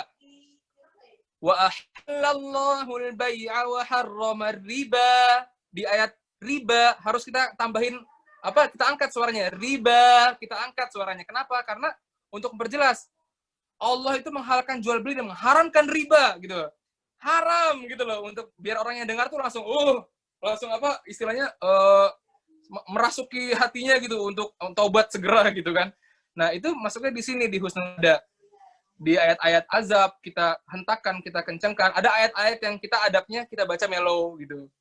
Kita baca ayatnya itu santai, kita baca 2 kali agar orang paham sama hukumnya misalnya. Ini semua di Husnul Ada. Pembahasannya luas banget dan kalau ada buku khusus yang ngebahas Husnul Ada pun tebal-tebal, cuman buat ngebahas intonasi sama adab-adab bacaan doang. Setelah Husnul Ada juga yang terakhir Nugum Irama. Ya, Irama itu balik lagi ke hadis yang pertama tadi, Zayyanul Qur'ana bi aswatikum. Perindahlah bacaan Quran kalian dengan suara kalian. Bukan dengan suara orang lain. Ya. Jadi itulah yang kesalahan banyak orang yang ngebaca Al-Qur'an memaksakan suaranya untuk seperti orang lain. Yang padahal perintah Nabi SAW, beliau yang mencontohkan bacaan yang benar tersebut, yaitu kita membacanya dengan suara semampu kita. Itu aja. Balik ke Mas Novel ya. Baik, sudah selesai? Udah sih, tapi mungkin terakhir kita balik ke hikmah lah ya. Kita ambil hikmah dari pelajaran ini kali ya. Sebelum ke sesi baik. Nanti setelah hikmah mungkin Mas Said bisa ya mungkin tes 1 atau 2 orang gitu untuk baca Al-Fatihah atau apa. Gimana Mas Said? Iya, oke. Jadi sekarang mungkin bisa sih, insya Allah bisa. Waktunya cukup lah ya. Kita sekarang masih jam 10 ya, sampai setengah 11 jam kan ya? 10. Ya. Masih banyak waktu. Baik. Mas Said mau jelasin tentang hikmahnya dulu atau kasih kesempatan buat partisipan untuk tes bacaan gitu? Kayaknya lebih ke hikmah sih. Hikmah dulu. Oke, silakan. Jadi intinya pengen cerita aja sih, tahsin. Ini jelas gak suaranya? Suaranya jelas gak? Putus-putus? Ya, jelas.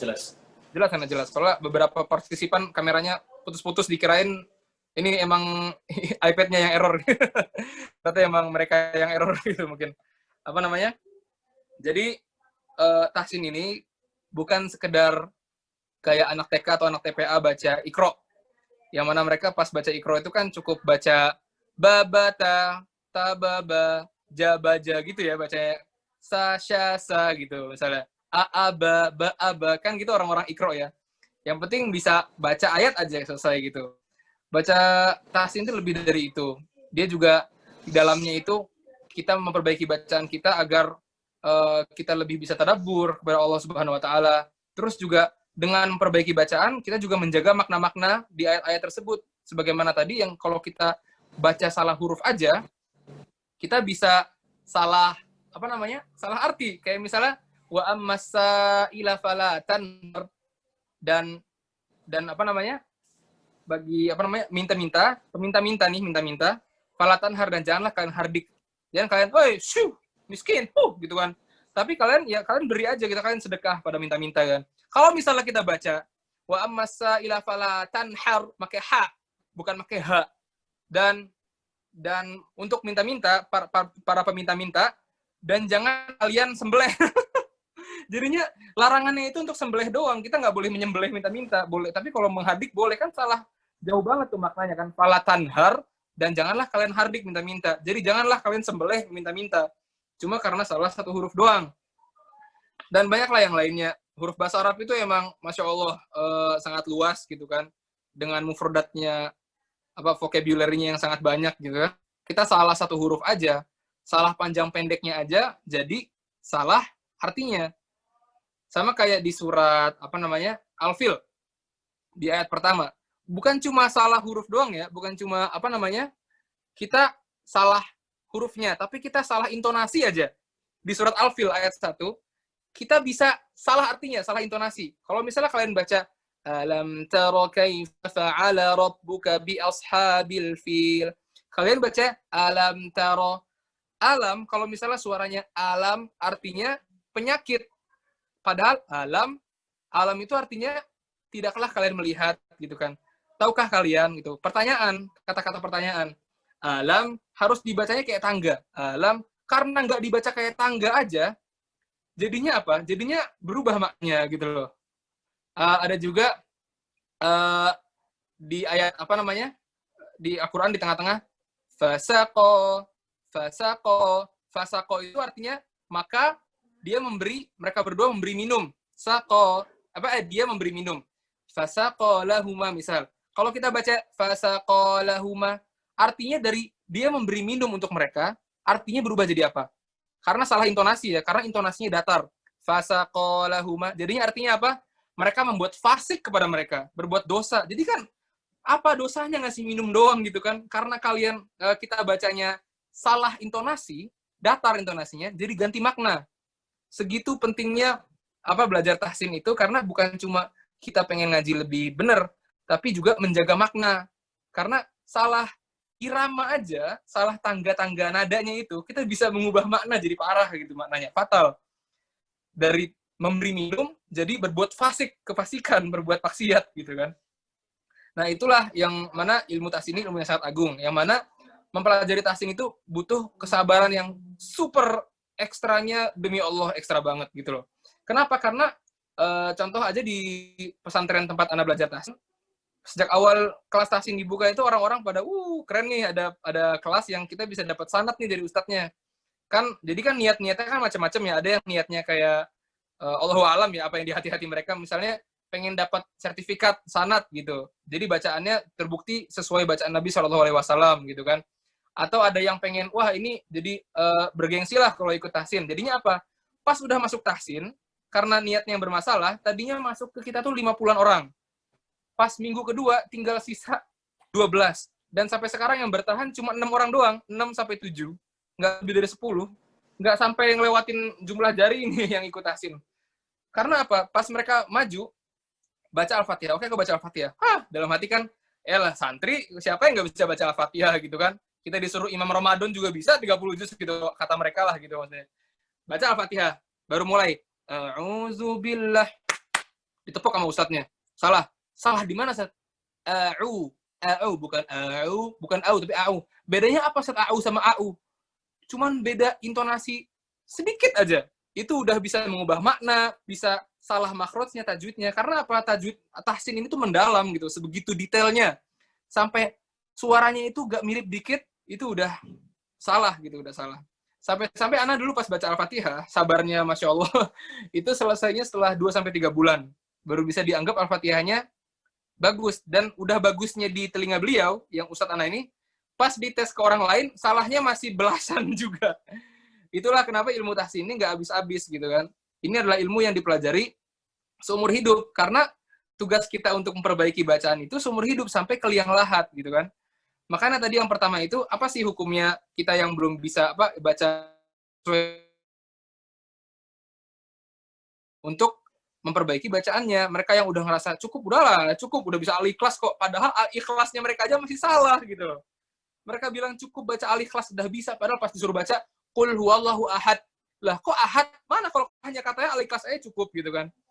Itulah sifat sombong itu yang bisa menghancurkan kita semua dan bisa mengundang murka Allah Subhanahu wa taala. Makanya selamanya kita harus selalu merasa nggak cukup dan selalu semoga Allah Subhanahu wa taala selalu berikan kita rasa haus untuk selalu ingin belajar lebih banyak hari ke harinya. Dan ganjarannya itu untuk orang-orang yang membaca Al-Qur'an itu banyak banget. Dalam hadis disebutkan juga, hadisnya di akhir nih, Ana tulis nih, satu hurufnya itu baca Al-Qur'an diganjarkan bukan satu kebaikan, tapi dilipatkan menjadi 10 kebaikan. Kata Nabi SAW, siapa yang membaca satu huruf Al-Quran, maka baginya satu kebaikan dengan bacaan tersebut. Satu kebaikannya dilipat gandakan jadi 10 kebaikan. Dan Nabi SAW bilang, la aqulu alif lam mim harf. Kata Nabi SAW, aku nggak bilang, Nabi SAW bilang, aku tidak mengatakan alif lam mim, itu satu huruf. Tapi alifun harf. Alif itu huruf. Lam huruf. Mim itu huruf. Coba siapa dari kalian yang bisa, dari teman-teman yang bisa ngitung Al-Fatihah kira-kira kalau per hurufnya 10 kebaikan, Al-Fatihah itu berapa sih kebaikannya gitu loh. Alhamdulillahirabbil alamin. Alif ketemu lam. Al 2 huruf, 20 kebaikan. Hamdu, ha, mim, dal 3 huruf, udah 50 kebaikan. Lillahirabbil alamin itu udah ratusan ribuan. Cuman kita baca Al-Fatihah doang. Begitulah keutamaannya dalam baca Al-Quran. Makanya kalau misalnya kita sekali pengen nyerah pas baca tahsin gitu kan, pengen kayak aduh susah ya gitu kan, ketahuilah bahwasanya Allah mempersiapkan tempat yang baik di akhirat nanti untuk orang-orang yang ingin berjuang untuk memperbaiki bacaannya. Yang mana pahalanya aja udah berlipat ganda. Dan bukan cuma pahala yang berlipat ganda, tapi semakin banyak kita baca Quran, semakin banyak salah, diulang lagi, kita benerin lagi, baca lagi. Itu yang kita salah tadi dihitung pahala. Pas kita benerin pahala juga. Pas kita dikoreksi pahala lagi.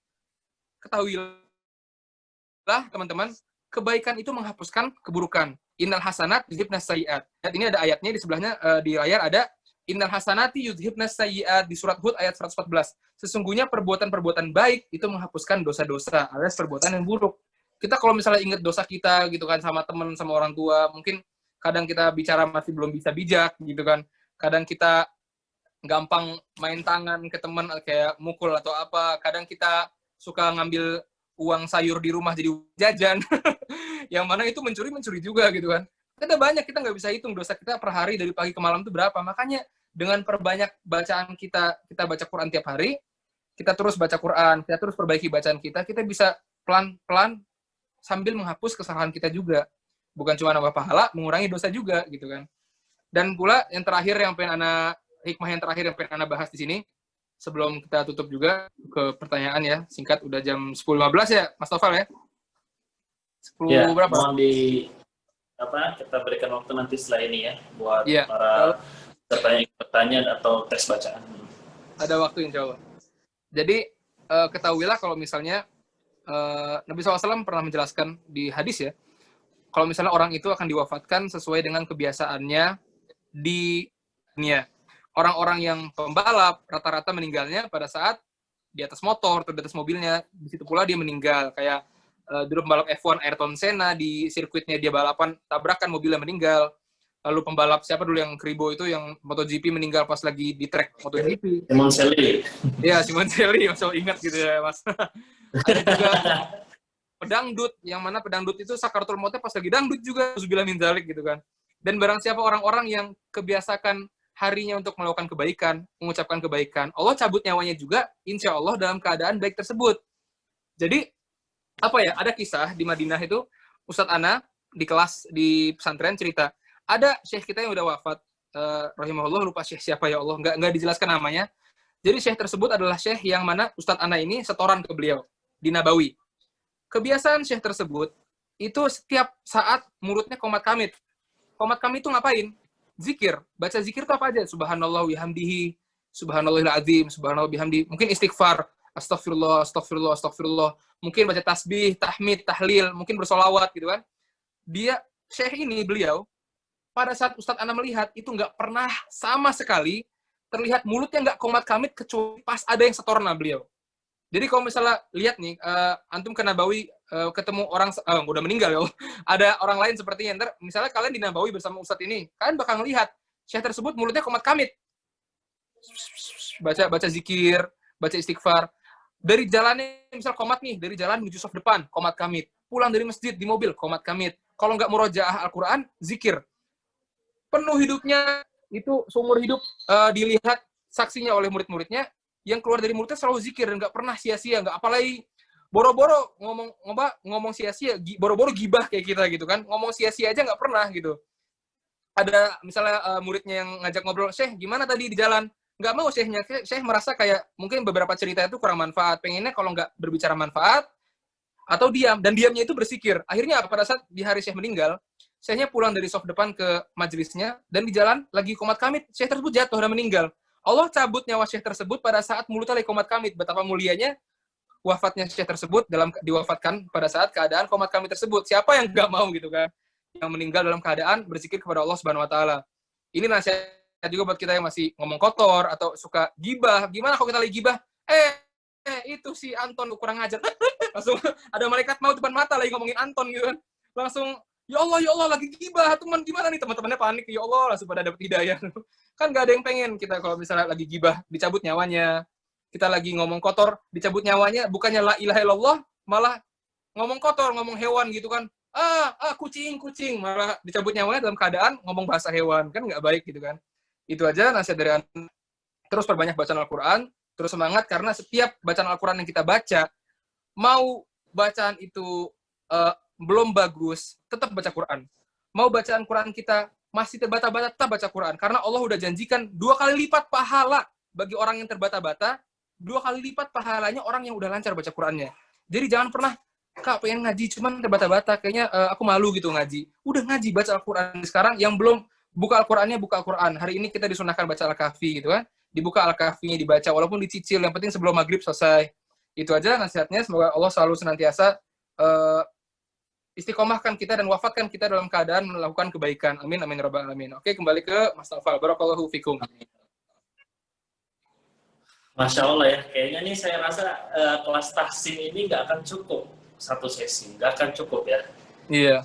Dan insya Allah minggu depan kita harus mengadakannya lagi nih Mas Zahid. Mas Zahid kira-kira insya Allah siap ya? Insya Allah. Terus ngajarin kita untuk ke depan ya? Insya Allah Masya Allah, Masya Allah ya. Ini sebelum kita masuk ke ada yang sudah mengajukan dirinya untuk tes tahsin ini, untuk tes bacaan gitu. Namun sebelum ini ada saudari Dia mengangkat tangan.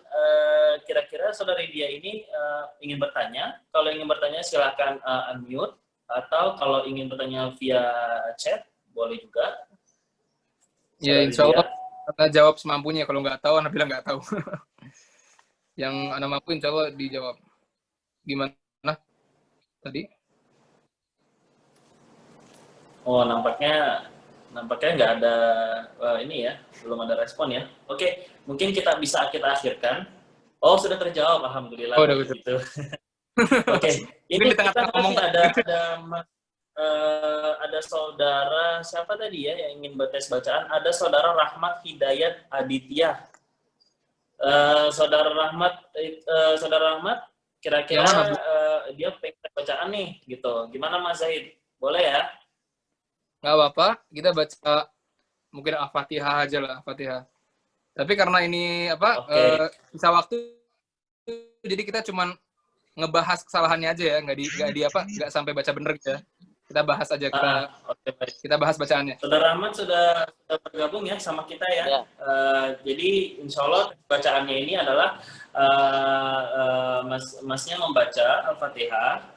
Nanti karena kita waktunya sempit, mungkin kita bisa mendengarkan Mas Rahmat ini membaca dulu, nanti sampai akhir akan dikoreksi oleh Mas Zahid.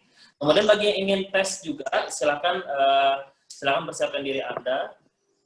Dan sekarang selagi kita menunggu peserta lainnya untuk ikut mengajukan dirinya tes, silakan Mas Rahmat untuk membaca surat Al-Fatihah. Dari A'udzu ya? Ya. Ya, oke. أعوذ بالله من الشيطان الرجيم بسم الله الرحمن الرحيم الحمد لله رب العالمين الرحمن الرحيم مالك يوم الدين إياك نعبد وإياك نستعين اهدنا الصراط المستقيم صراط الذين أنعمت عليهم غير المغضوب عليهم ولا الضالين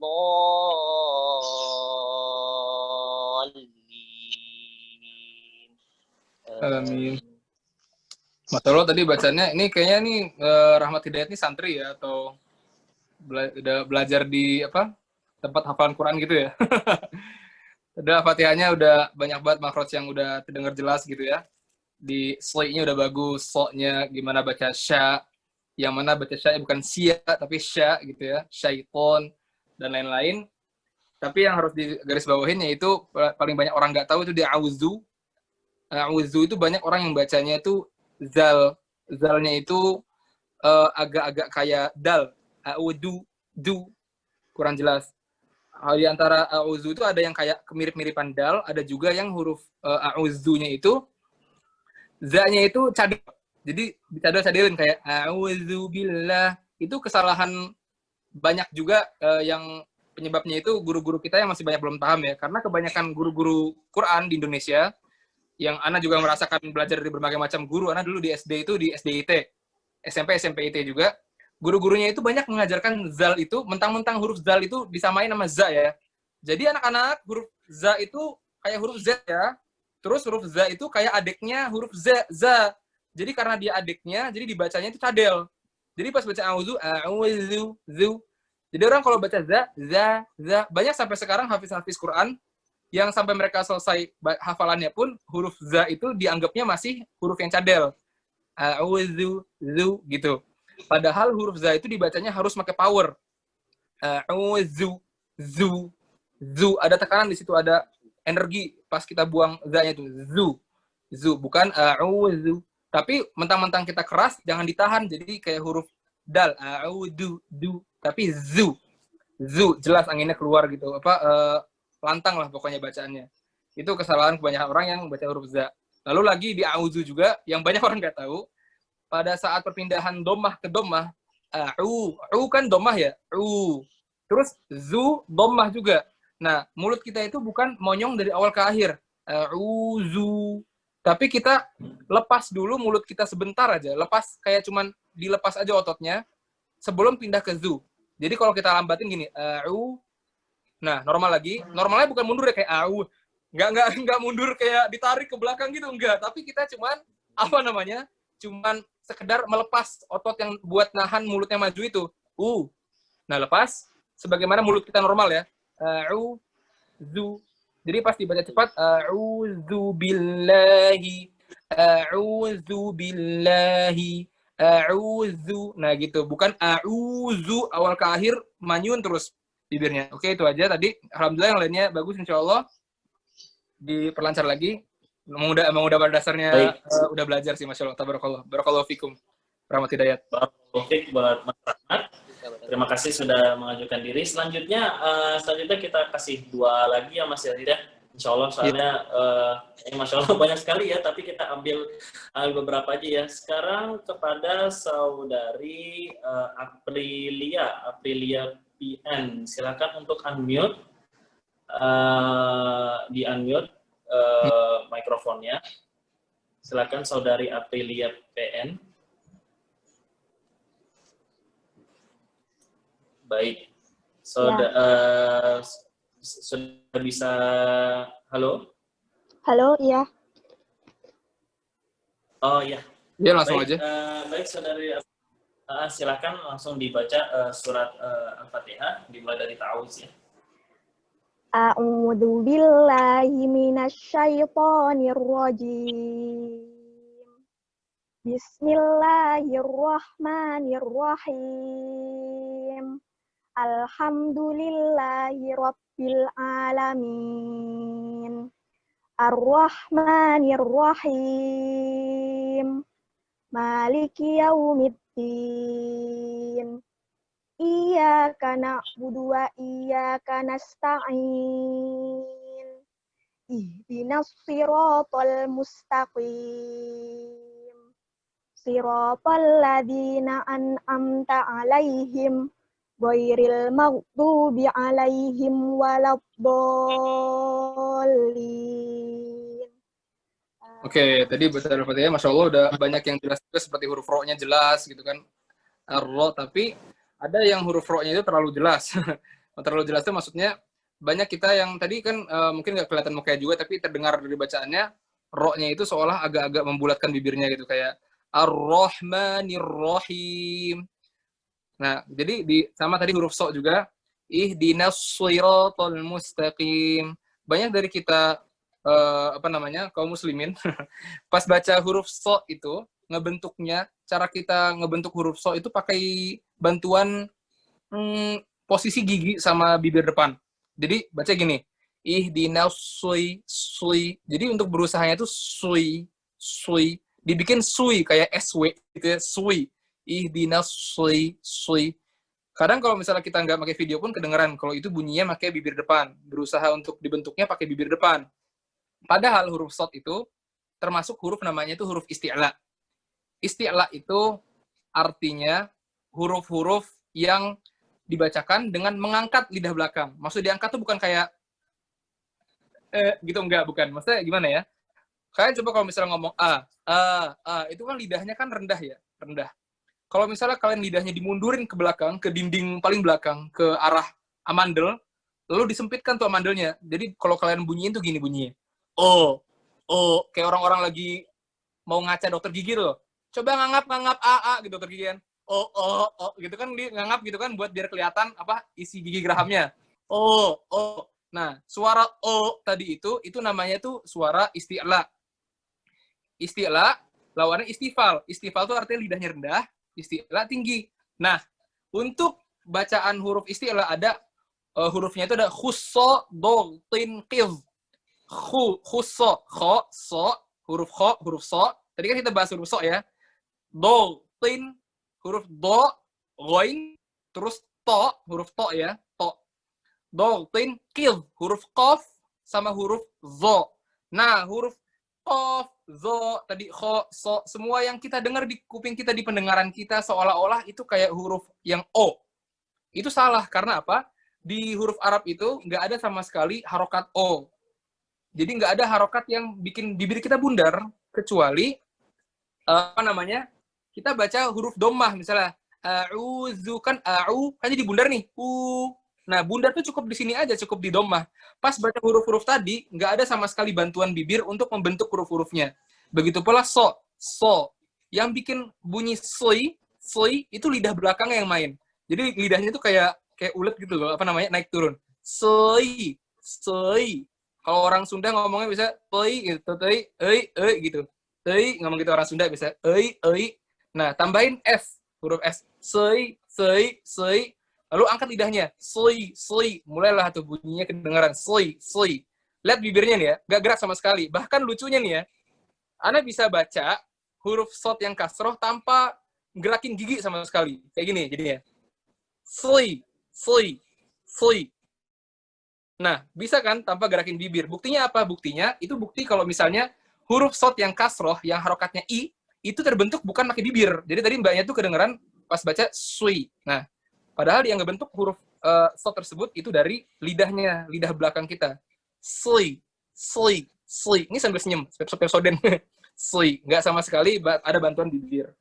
Sama ro-nya, ro juga sama ya. Huruf ro nggak ada huruf ro yang dibacanya arro, tapi arro. Yang bikin suaranya jadi O itu apa? Ya tadi yang kayak kita di dokter gigi itu, angkat lidah belakangnya, mundurin ke arah amandel gitu. Ro. Ini kan mulutnya sama kayak ngomong A. Ro.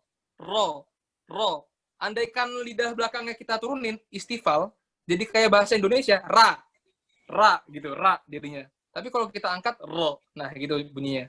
Itu aja Mas Nafal untuk tadi koreksinya di huruf so, karena masih pakai suara di bibir, terus di di ro-nya masih terlalu agak bundar suaranya, sama di a'udzu sama kayak tadi Mas Rahmat Hidayat tadi, a'udzu masih kedengaran za-nya du gitu, bukan zu. Yang benar kan zu ya, tadi masih kedengaran kayak dal bacaannya. Oke, terakhir ya berarti. Terima kasih untuk Saudari Aprilia.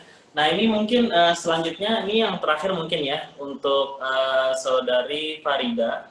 Dipersilakan untuk unmute mikrofonnya, lalu baca surat Al-Fatihah. Untuk yang belum berkesempatan, jangan khawatir, karena kita masih ada sesi kelas tahsin selanjutnya ya. Jadi jangan khawatir, nanti kita bisa masuk ke Saudara Mas Zahid.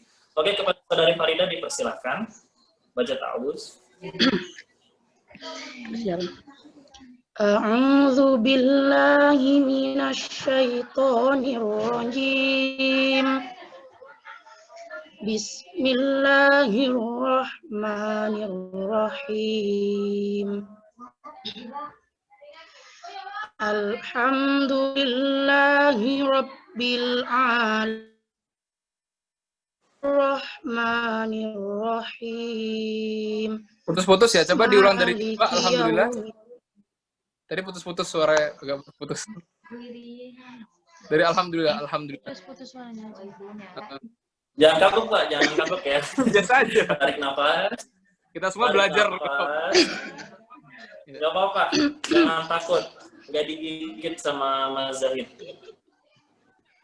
Biasa aja. Bismillahirrahmanirrahim. Ya, langsung alhamdulillah aja. Alhamdulillahi rabbil alamin. Oke. Ar-Rahmanir Rahim. maliki yaumiddin. Iyyaka na'budu wa iyyaka nasta'in. Ihdinas siratal mustaqim. Siratal ladzina an'amta 'alaihim ghairil maghdubi 'alaihim waladdallin. Maka Oke, barakallahu fikum, barakallahu fiki untuk Mbak Farida tadi. Jadi ya baik lagi tadi yang apa namanya koreksi-koreksi yang seperti biasa yang diulang tadi di sli, pembentukan huruf sli itu pakai lidah doang, nggak pakai bantuan dari bibir atau gerakan gigi depan. Sli kayak gitu huruf sli ya. Habis itu di mana lagi ya? Di huruf H. Jadi kesalahan kebanyakan orang itu kayak yang tadi Ana jelasin itu huruf H mentang-mentang lagi guru-guru Indonesia pada bilang ada huruf H kecil, H gede, ada abangnya H, ada adiknya H gitu. Mentang-mentang H yang enteng dibilang adiknya, abangnya dibilang H. Jadinya si abangnya ini huruf H ini udah dibilang H besar. Jadinya seolah-olah stigma kita huruf H itu harus tebal banget. Tebal banget, habis itu pakai dada. Karena kan tadi bilang, banyak yang bilang huruf H itu keluar makrosnya di dada, padahal huruf H itu makrosnya di tenggorokan paling bawah. Jadi baca huruf H, pas Ana pernah baca sama Ustaz Ana itu yang bersanad itu, gimana cara baca huruf H? Baca takasur nih.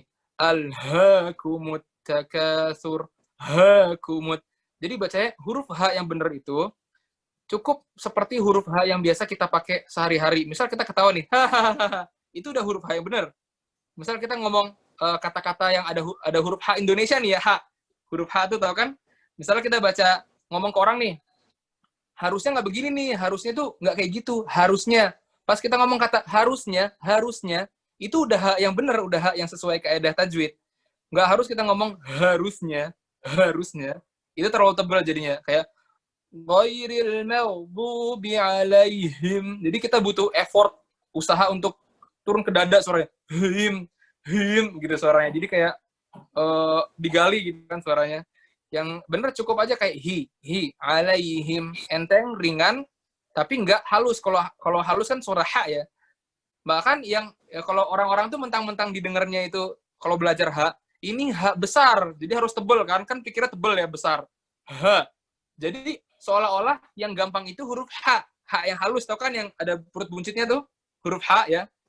Huruf H alhamdu, huruf H di alhamdu itu. Jadinya orang pada bilang huruf H yang itu tuh gampang, yang susah tuh H yang tebal. Padahal yang gampang itu huruf H yang tebal, yang sesuai tajwid. Karena huruf H yang tebal itu udah sama persis kayak H yang kita pakai di keseharian bahasa Indonesia kita. Hari apa nih? Nggak usah hari apa nih gitu kan. Itu udah H yang benar. Yang harus pakai usaha itu huruf H kecil. Karena kita berusaha buat ngehalusin H-nya. Jadi al-ha. Kebanyakan orang saking halusnya kena huruf kho. Al-ha, malah jadi kegaruk belakang lehernya itu al-ha. Karena terlalu tipis. Kalau terlalu tebal, jadinya salah juga. Untuk dapetin suara tengah huruf H itu, setengah mati itu usahanya untuk dapetin H yang halus dan enggak maksa gitu loh suara H-nya. Makanya kalau huruf H itu nggak perlu pakai effort yang capek. Karena huruf H yang benar itu H yang udah biasa kita pakai sehari-hari. Terus apa lagi tadi yang terakhir koreksinya ada satu lagi nih ya. Si, H, udah sih itu aja. Sisanya sama kayak koreksi-koreksi yang lain. Yang di zoo, yang di apa sama semua, insya Allah. Tapi hal yang baru tadi masalah H tadi. Masalah tebalnya huruf H yang H gitu yang harus kita lokasiin dulu tuh H-nya. H gitu udah kayak apa? Kita mau ngeluarin jurus apalah gitu. Karena kita terlalu tebal baca huruf H-nya. Oke, itu aja barakallahu fiik. Mbak Farida tadi huruf Ain-nya udah bagus banget, udah pas di tengah-tengah tenggorokan. Karena paling banyak orang baca huruf Ain kan nga kalau orang Jawa biasanya. Ngalaihim gitu. Atau enggak ada yang juga yang oa gitu, agak sadel di leher. Tapi alhamdulillah tadi A-nya udah top banget, masyaallah, tabarakallah. Semoga Allah kasih terus istiqomah untuk selalu membenarkan bacaannya setiap harinya. Oke, kembali ke Mas Noval. Udah kayak berita-berita aja. Baik, dari Studio Halal Bisnis Academy mengabarkan Mas Zaid. Oke, terima kasih ya. Kami ucapkan jazakumullah khairan katsiran atas semua partisipan yang sudah hadir di sini, Masya Allah ya. Alhamdulillah tadi sudah ada 3 orang yang memberanikan diri untuk tes tahsin. Kemudian yang belum berkesempatan untuk tes tahsin bersama Mas Zahid, jangan khawatir karena di minggu depan insya Allah kita akan mengadakan kelas tahsin lagi. Pokoknya Mas Zahid akan mengajarin kita semua sampai kita mahir insya Allah ya Mas Zahid. Iya, insya Allah. Ya. Insya Allah. Nah, untuk yang tadi nungguin nih, Kak PDF-nya gimana? Slide untuk PDF-nya gimana? Apakah akan di-share? Insya Allah akan di-share, jangan khawatir ya. Nanti akan kita re-edit dulu, akan kita edit sedikit, nanti insya Allah akan kita bagikan di grup. Nah, karena kita masih ada kelas lanjutan, maka jangan live grup dulu ya, karena kita insya Allah akan mengadakan kelas tahsin di hari Jumat minggu depan. Nah, kemudian Kak, besok ada acara apa? Nih, jangan lupa, besok insya Allah akan ada kelas belajar bahasa Arab gratis part 3. Karena kita part 1 dan 2-nya sudah kita lewati, dan ini part 3-nya. Lalu, apakah part 3, setelah part 3 akan selesai? Jangan khawatir, nanti ada lanjutannya. Namun, untuk sekarang, kita akan belajar dulu di part 3, yaitu dengan subjudul berkenalan dengan Arabic Grammar atau Sorof. Nah, Bagus tuh, ini insya Allah yang adalah Mas Gifari Duyufur Rahman, alumni Pondok Pesantren Islamic Center Bimbas, kemudian alumni S1 STDI Sekolah Tinggi Dinul Islam Imam Syafi'i, Darussalam Islam, sorry. Kemudian beliau juga sekarang sedang menempuh S2 di International Islamic University di Malaysia, Masya Allah nih ya. Jadi memang Mas Gifari Duyufur Rahman ini bisa dibilang narasumber yang sangat insya Allah bisa mengajarkan kita akan ilmu-ilmu Arabic Grammar. Kemudian selanjutnya ada kabar baik dan untuk kalian semuanya dari Halal Business Academy, insya Allah akan mengadakan pelatihan sistem jaminan halal bersubsidi yang akan diisi oleh Dr. Asep Rusmana, yaitu pelatihan sistem jaminan halal bersubsidi bagi yang ingin mengambil karir di bidang industri halal sebagai auditor atau penyedia halal, atau bagi teman-teman yang sudah memiliki bisnis dan mau disertifikasi halal, maka pelatihan ini wajib diikuti. Pelatihan sistem jaminan halal lewat Zoom itu insya Allah akan dilaksanakan selama 2 hari, tanggal 30 dan tanggal 31 Oktober 2020. Catat ya, tanggal 30 dan tanggal 31 Oktober 2020. Nah, untuk harga normalnya 750.000 dan setelah subsidi menjadi 300.000. Wah, potongannya lumayan banget kan? Ini untuk wira swasta dan umum loh. Nah, kemudian nih, untuk khusus yang mahasiswa atau masih fresh graduate, ada tambahan subsidi lagi menjadi Rp150.000. Wah, gimana? Murah kan? Kemudian selanjutnya, ada juga nih, bagi teman-teman yang tertarik bekerja atau berbisnis makanan, minuman, baik dari rumah maupun di kafe, bisa ambil pelatihan bersubsidi penjamah makanan atau yang biasanya disebut food handler. Nah, ini kami bekerja sama dengan Lembaga Sertifikasi Profesi Jaminan Mutu dan Keamanan Pangan atau JMKP. Nah, sertifikat ini bisa dipakai sebagai sertifikat keahlian profesional di bidang food safety untuk melamar kerja atau sebagai syarat untuk usaha bisnis makanan. Nah, karena sekarang pandemi itu biasanya tuh orang-orang banyak loh yang buka bisnis makanan. Nah, tapi kita harus tahu, untuk memulai usaha bisnis makanan, kita harus memiliki sertifikasi food handler atau penjamah makanan. Subsidi dari 1,5 juta menjadi hanya 500.000, guys. Sudah termasuk biaya pelatihan dan uji kompetensi. Sertifikat berlaku nasional dan dikeluarkan oleh BNSP atau Badan Nasional Sertifikasi Profesi. Nah, di sini ada 5 jadwal pelatihan. Tanggal 10, 14, 17, 21, dan 20 Oktober 2020. Silahkan pilih salah satu tanggal. Dan pelatihan berlangsung insya Allah 3 jam via Zoom, dan uji kompetensi akan diadakan di Jakarta, dilangsungkan tanggal 28 Oktober 2020. Dan untuk uji kompetensi di daerah akan diumumkan kemudian. Nah, sampai sini teman-teman, Masya Allah ya, banyak sekali pelatihan-pelatihan yang kita buat bagi para teman-teman semuanya yang ingin belajar ilmu agama, yang ingin belajar berbisnis, insya Allah akan kami sediakan platformnya. Lalu Kak, kemudian akan ada kelas lainnya nggak sih Kak? Seperti kelas fikih atau kelas apa? Jangan khawatir, karena insya Allah kami akan terus berinovasi untuk menyediakan kelas-kelas gratis di bidang ilmu agama. Oke, sampai sini cukup ya. Terima kasih semuanya untuk para partisipan. Dan jangan lupa untuk follow akun Instagram kita @halalbiz.id. Kemudian jangan lupa subscribe di YouTube channel halalbiz.id karena insya Allah semua bimbingan webinar akan diupload di kanal YouTube tersebut. Untuk Mas Zahid, terima kasih banyak jazakallahu khairan katsiran atas waktunya.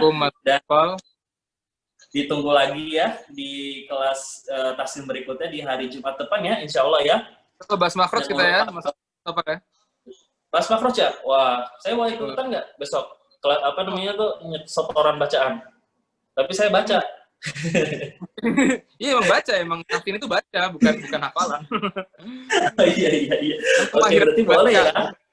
Iya, insya Allah. Nanti insya Allah minggu depan lebih banyak yang dipanggil praktek insya Allah, karena kita bakal terjun langsung ke membaca di makrosnya insya Allah.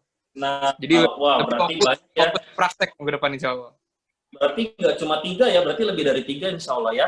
Lebih dari 3 peserta yang akan kita provide untuk latihan. Kita acak insya Allah untuk minggu depan. Baik, insya Allah. Nah, baik, terima kasih jazakumullah khairan katsiran untuk semua para partisipan dan juga narasumber kita Mas Zahid. Sampai jumpa lagi di kelas tahsin berikutnya di hari Jumat depan dan besok. Jangan lupa ya teman-teman, insya Allah akan ada kelas bahasa Arab lanjutan part 3 berkenalan dengan Arabic Grammar atau Sorof. Baik, terima kasih semuanya. Selamat hari Jumat. Jangan lupa baca surat Al-Kahfi. Semoga hari ini kita penuh berkah dan kalian semua dilindungi oleh Allah Subhanahu wa taala. Stay safe semuanya. Terima kasih. Assalamualaikum warahmatullahi wabarakatuh. Oke. Gak sabar minggu depan katanya. Siap. Insya Allah.